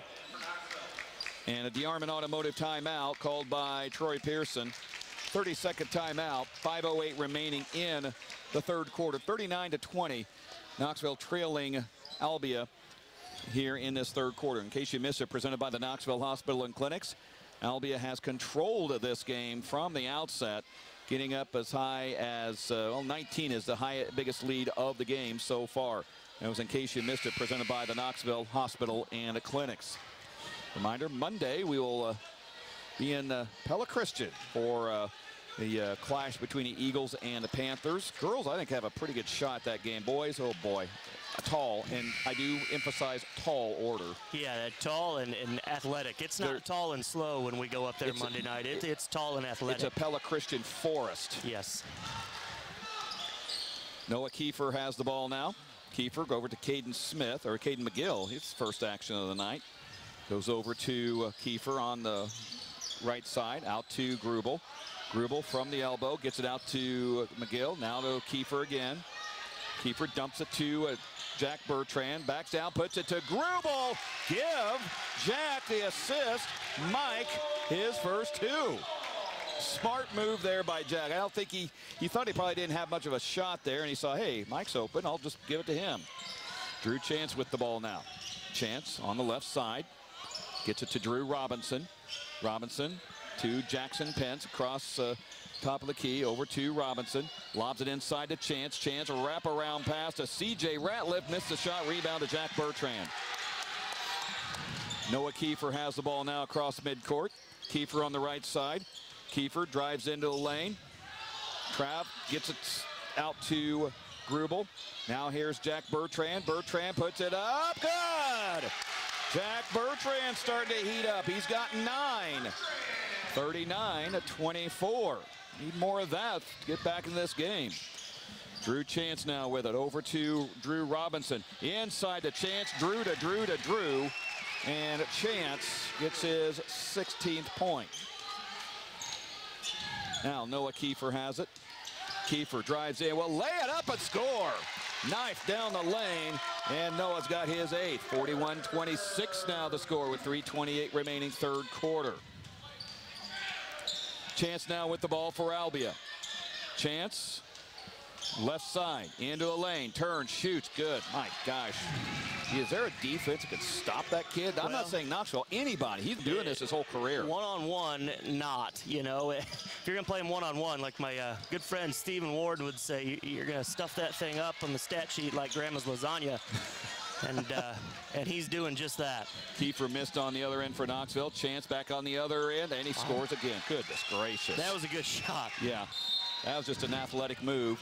And a DeArmond Automotive timeout as Kevin Archer wants to discuss it for a minute. 2:52 remaining in the third quarter. 45-26. Albia over Knoxville. This is Knoxville basketball from the Knoxville Hospital and Clinics radio broadcast booth on KNIA. Even a mild winter can take a toll on your roof. Between the freeze and the thaw, you may need new shingles. Certainly, if you're going to get new shingles, you're going to get CertainTeed shingles from Dutch Mill Supply in Pella. CertainTeed Roofing offers a wide array of residential roofing shingle options. Dutch Mill Supply, located in Pella, is your only locally owned, one-stop, full-service lumberyard and building material supplier. My name is Joshua Payne. My staff and I are here daily for professional service from the guy next door. Our product line is diverse, and we'll get you what you need quickly and at a competitive price.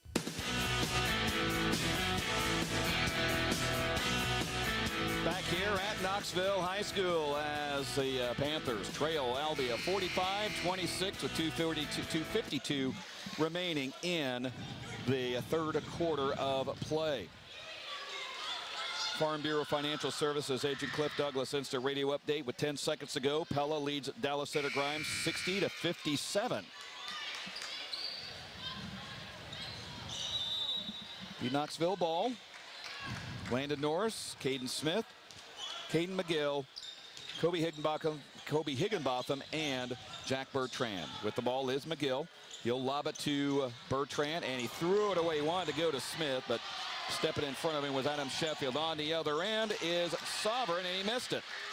Rebound to Landon Norris. Norris now in the front court.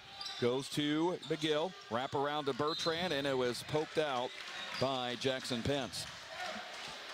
Knoxville will have it. And McGill will straddle the I and L of Knoxville on the inbound. Landon looking. Someone needs to get open. Does just beat the 5-second count to Kobe Higginbotham. On the inside, outside to Landon Norris on the left side. Goes to Smith. Caden Smith now brings it over to Higginbotham. Kobe now works around the perimeter. Goes to Landon Norris. Norris tried to go inside there. Albia's not letting him inside. Here's Higginbotham with it now. Goes to McGill. Back to Higginbotham. He'll take the long three. Splash down. Kobe Higginbotham. his first points of the night. 45-29 with a minute 53 remaining in the third quarter. Walking it up is Gavin Grinstead. He'll get it across the timeline to Drew Chance, and Chance will hold it inside the center jump circle. Look over at the bench. Now they'll start the offense. Chance goes to the right side towards the baseline. He'll just pull up with a 16-footer that misses, and Landon Norris grabs the board. Landon across the timeline on the dribble. Goes to Smith. Three is in and out. Halfway down, it just wouldn't go down. With it is Sovereign. Sovereign back to Sheffield. Dumps it inside. Now to Sovereign, and he gets it recycled by Smith. He'll get it to Landon Norris across midcourt. Landon top of the key. Into the lane. Lost it, got it back. Looking for someone to go out to. Goes to McGill. Back to Kobe Higginbotham. Higginbotham now fires it inside to Bertrand. Gets it knocked out of his hands. And Knoxville will have it in front of their own bench. Gabe Clark back in. He will replace Caden McGill.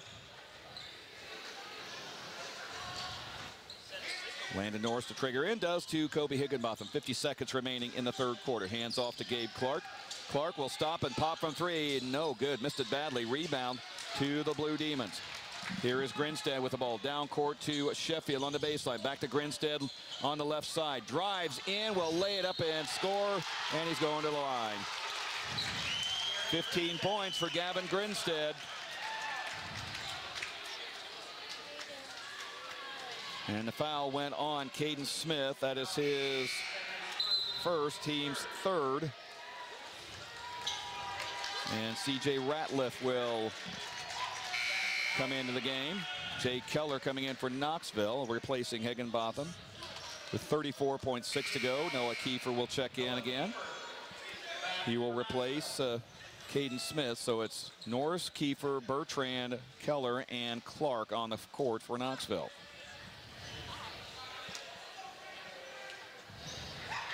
And at the line is Gavin Grinstead. Missed on the shot, and Knoxville has the board. Here's Landon Norris on the other end. Goes to Clark. Three on the way is no good. Missed everything. Rebound to Drew Clark. Clark over to Gavin Grinstead. He'll cross the midcourt stripe. Grinstead goes to C.J. Ratliff. Ratliff hook pass to Pence on the top of the key. Now he'll advance it over to the right side. Over to Ratliff. To Grinstead. Inside to Drew Chance. Powers up and puts it in. Drew Chance has really shown his muscle, and that'll end the third quarter of play with the score. Albia 49, Knoxville 29. We'll have the fourth quarter coming up. You're listening to Knoxville Basketball for the Knoxville Hospital and Clinics radio broadcast booth on KNIA. Even a mild winter can take a toll on your roof. Between the freeze and the thaw, you may need new shingles. Certainly, if you're going to get new shingles, you're going to get CertainTeed shingles from Dutch Mill Supply in Pella. CertainTeed Roofing offers a wide array of residential roofing shingle options. Dutch Mill Supply, located in Pella, is your only locally owned, one-stop, full-service lumberyard and building material supplier. My name is Joshua Payne. My staff and I are here daily for professional service from the guy next door. Our product line is diverse, and we'll get you what you need quickly and at a competitive price. Klein's Quick Time is proud to announce that they have hired a new ASC certified technician named Tim Ratcliffe. Now with Ratcliffe working, Klein's Quick Time will be offering complete auto repair and maintenance on your vehicle. And don't forget, they still do oil changes and unlimited car washes for just $30. Stop in and say hello to Tim Ratcliffe and the rest of the Quick Time crew at Klein's Quick Time, your home for quick service. Back here at Panther Gym at Knoxville High School inside the Knoxville Hospital and Clinics radio broadcast booth.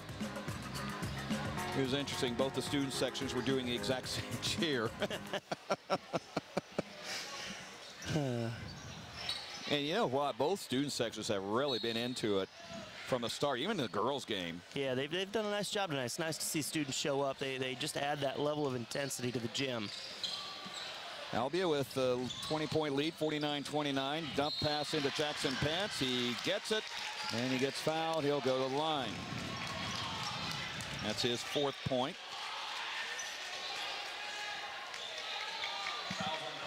Noah Keefer, his first foul, team's fourth. And at the line, Jackson Pence for a three-point play opportunity. And Pence will aim, fire, and missed it. And rebound to Jack Bertrand.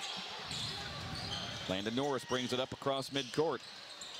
Norris drives into lane, coast to coast, almost got it, but he gets fouled. Drew Robinson gets called for his second foul, team's third. And at the line is Landon Norris. So Landon will have a couple free throws, sinks the first. He's got his third point on the night.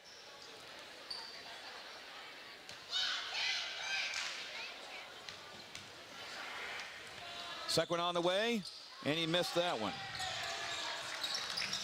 Blue Demons have it. Here's Drew Robinson.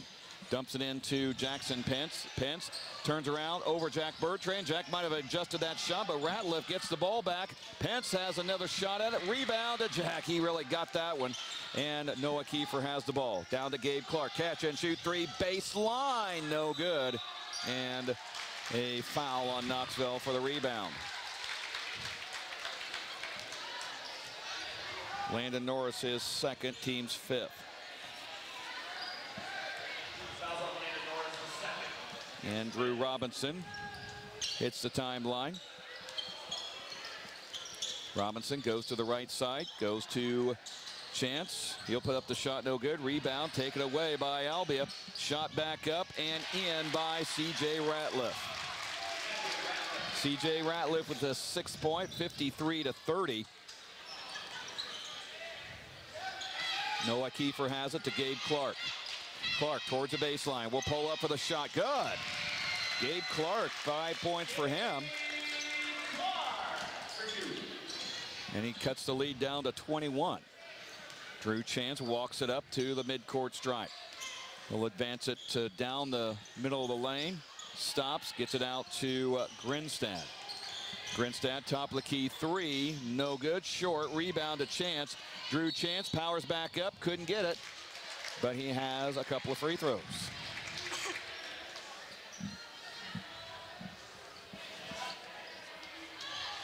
So going to be on Noah Keefer again. That is his second, team sixth. Drew Chance at the free throw line. 22 points for Chance. And he misses off the front of the rim. That's his first free throw attempt of the night as well. Carson Unimark back in.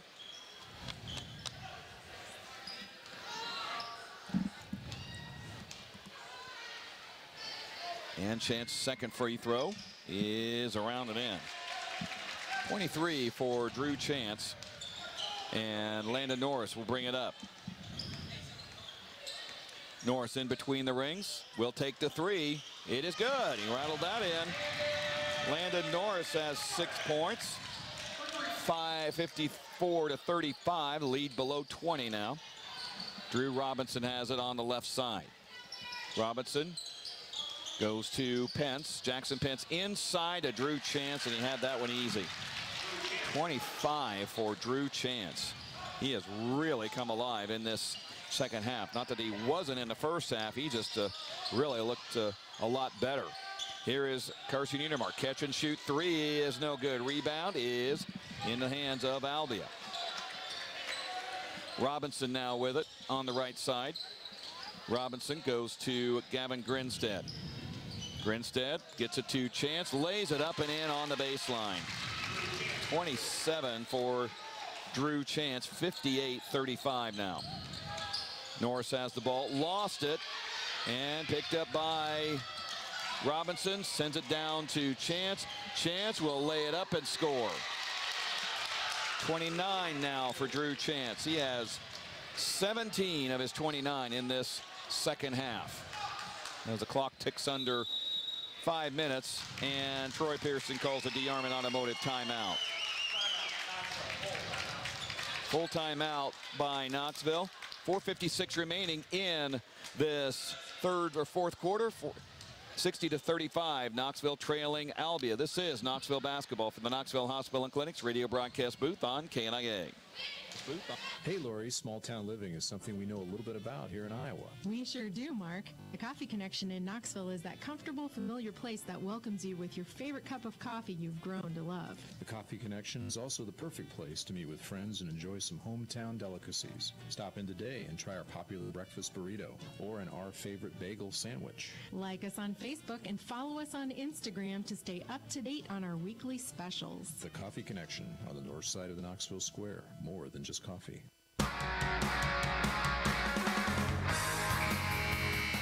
4:56 remaining in the game. 60-35 is the score as Knoxville trails Albia.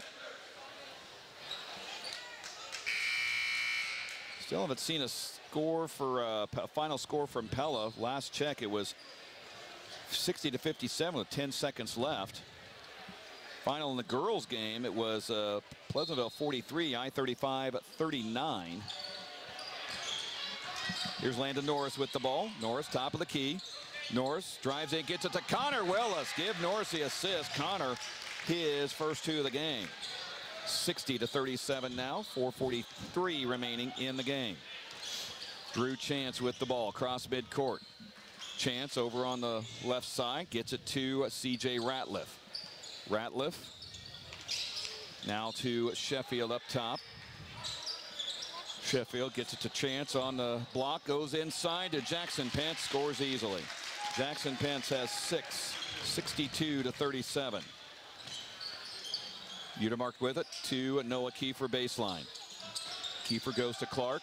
Gabe Clark to Udemark, back over to Landon Norris, inside the Connor Willis. Willis out to Udemark, top of the key. Now to Keefer. He'll take the three ball. No good. Rebound into the lap of C.J. Ratliff. Ratliff down court to Sheffield, and he'll U-turn it back out and wait for everybody to catch up. Pence now with the ball inside the center jump circle. Goes in, and he double dribbled. He lost control of the dribble and just could not find it. Final score. Pella defeats Dallas Center Grimes 62-57. Number one goes down. Now here's Clark. Three. No good. Rebound taken away by Jackson Pence. Clears it to Drew Chance. Chance down court. Puts it up and scores.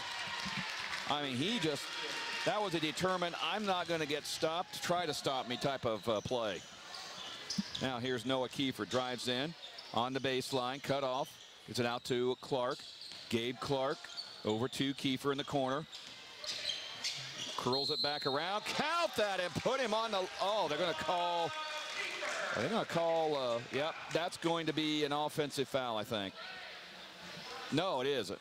The way that it's hard to read his the official there, didn't. And I'm telling you, some of these officials, they need to go back to that. Back in the day, they would swipe the arm down, indicate the made basket, and now they just kind of put it out like it's a charge, and you don't know. They look very similar. I agree with you there. Keefer does get the basket, his 10th and 11th point. 64-40. Adam Sheffield with it. Sheffield to Robinson. Drew Robinson in between the rings. Goes over to the left side. Looks around, throws it off to C.J. Ratliff in between the rings. Ratliff goes to Sheffield. Albia Style trying to take some time off the clock. Goes into Simpson, and he can't get it, but he gets his own rebound and scores his first two. Keefer now has the ball. Keefer top of the key. Drives in a lane. Will put it up. Good! Count that and put him on the line again. He did this on Tuesday. He did, and does a good job. He can elevate pretty well and get up there and play at the rim, and that's how you neutralize some of the size. Unfortunately, we just haven't had enough of that out of our guards tonight, and we've settled for a lot of threes, and they just have not gone in. 13 for Noah Keefer. He is the high scorer right now for Knoxville, and now 14.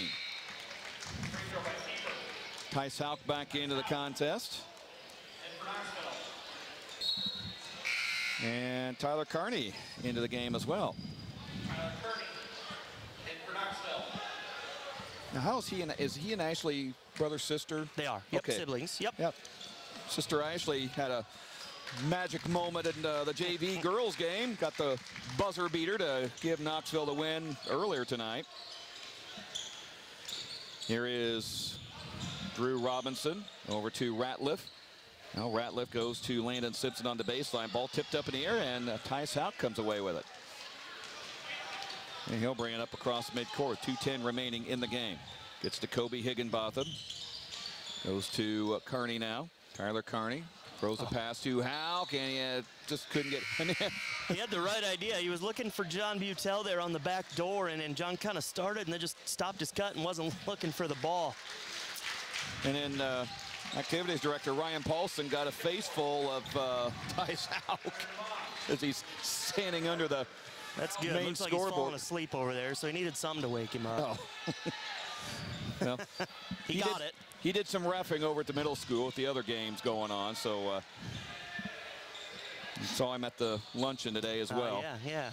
Landon Simpson gets it to Chris Keufel. Bench players now in the game for Albia. Gavin Archer, 6'2" senior.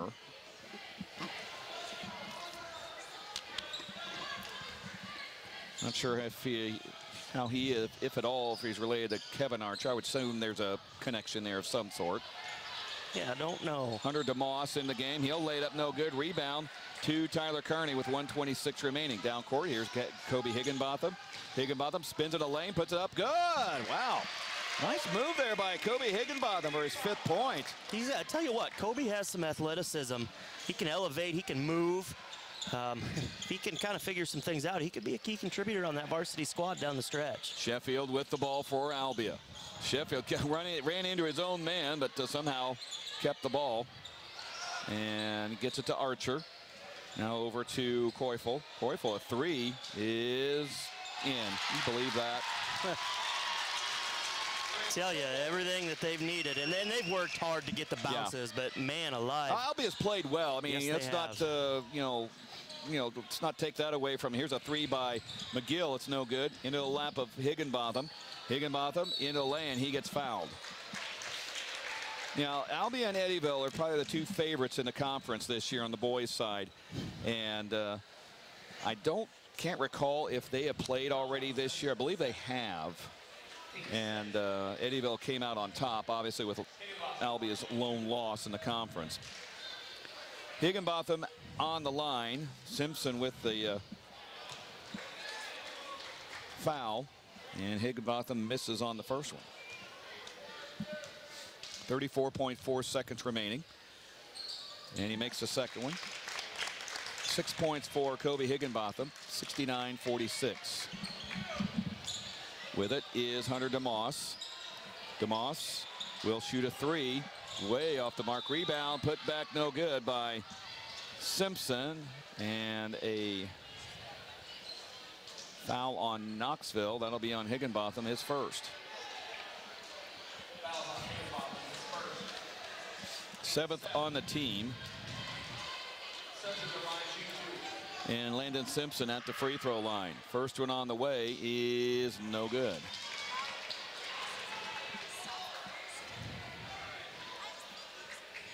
And he'll have another opportunity. Next one is up, and it is good. 70-46 now. And Higginbotham will bring it up. Final 20 seconds here in Knoxville. Higginbotham goes to McGill, now out to John Butel, top of the key. Fires a pass inside to Kearney and can't get the lay, but he gets his own rebound. Can't get it. Hey, you know, thinking, hey, my sister can't have all the glory tonight. That's right. Foul went on Chris Kilfoyle, his first. And Kearney at the free throw line misses on the first one. Of course, Kearney was injured most of the football season this year. He was slated to be the #1 kicker, and I think he tweaked a knee in warm-ups in week 1. He did, and he's battled some leg stuff on and off, I think, through high school, and just kind of hampered him a little bit. missed both free throws in the final 5 seconds, and Albia will just hold on to it, and that will end it. 70-46 the final score. Albia wins it convincingly over Knoxville. And we will be back for the Knoxville Farm and Home radio post-game show coming up from the Knoxville Hospital and Clinics radio broadcast booth on KNIA. Your future is our purpose. I choose Knoxville schools. I choose Knoxville schools. Seth is a student.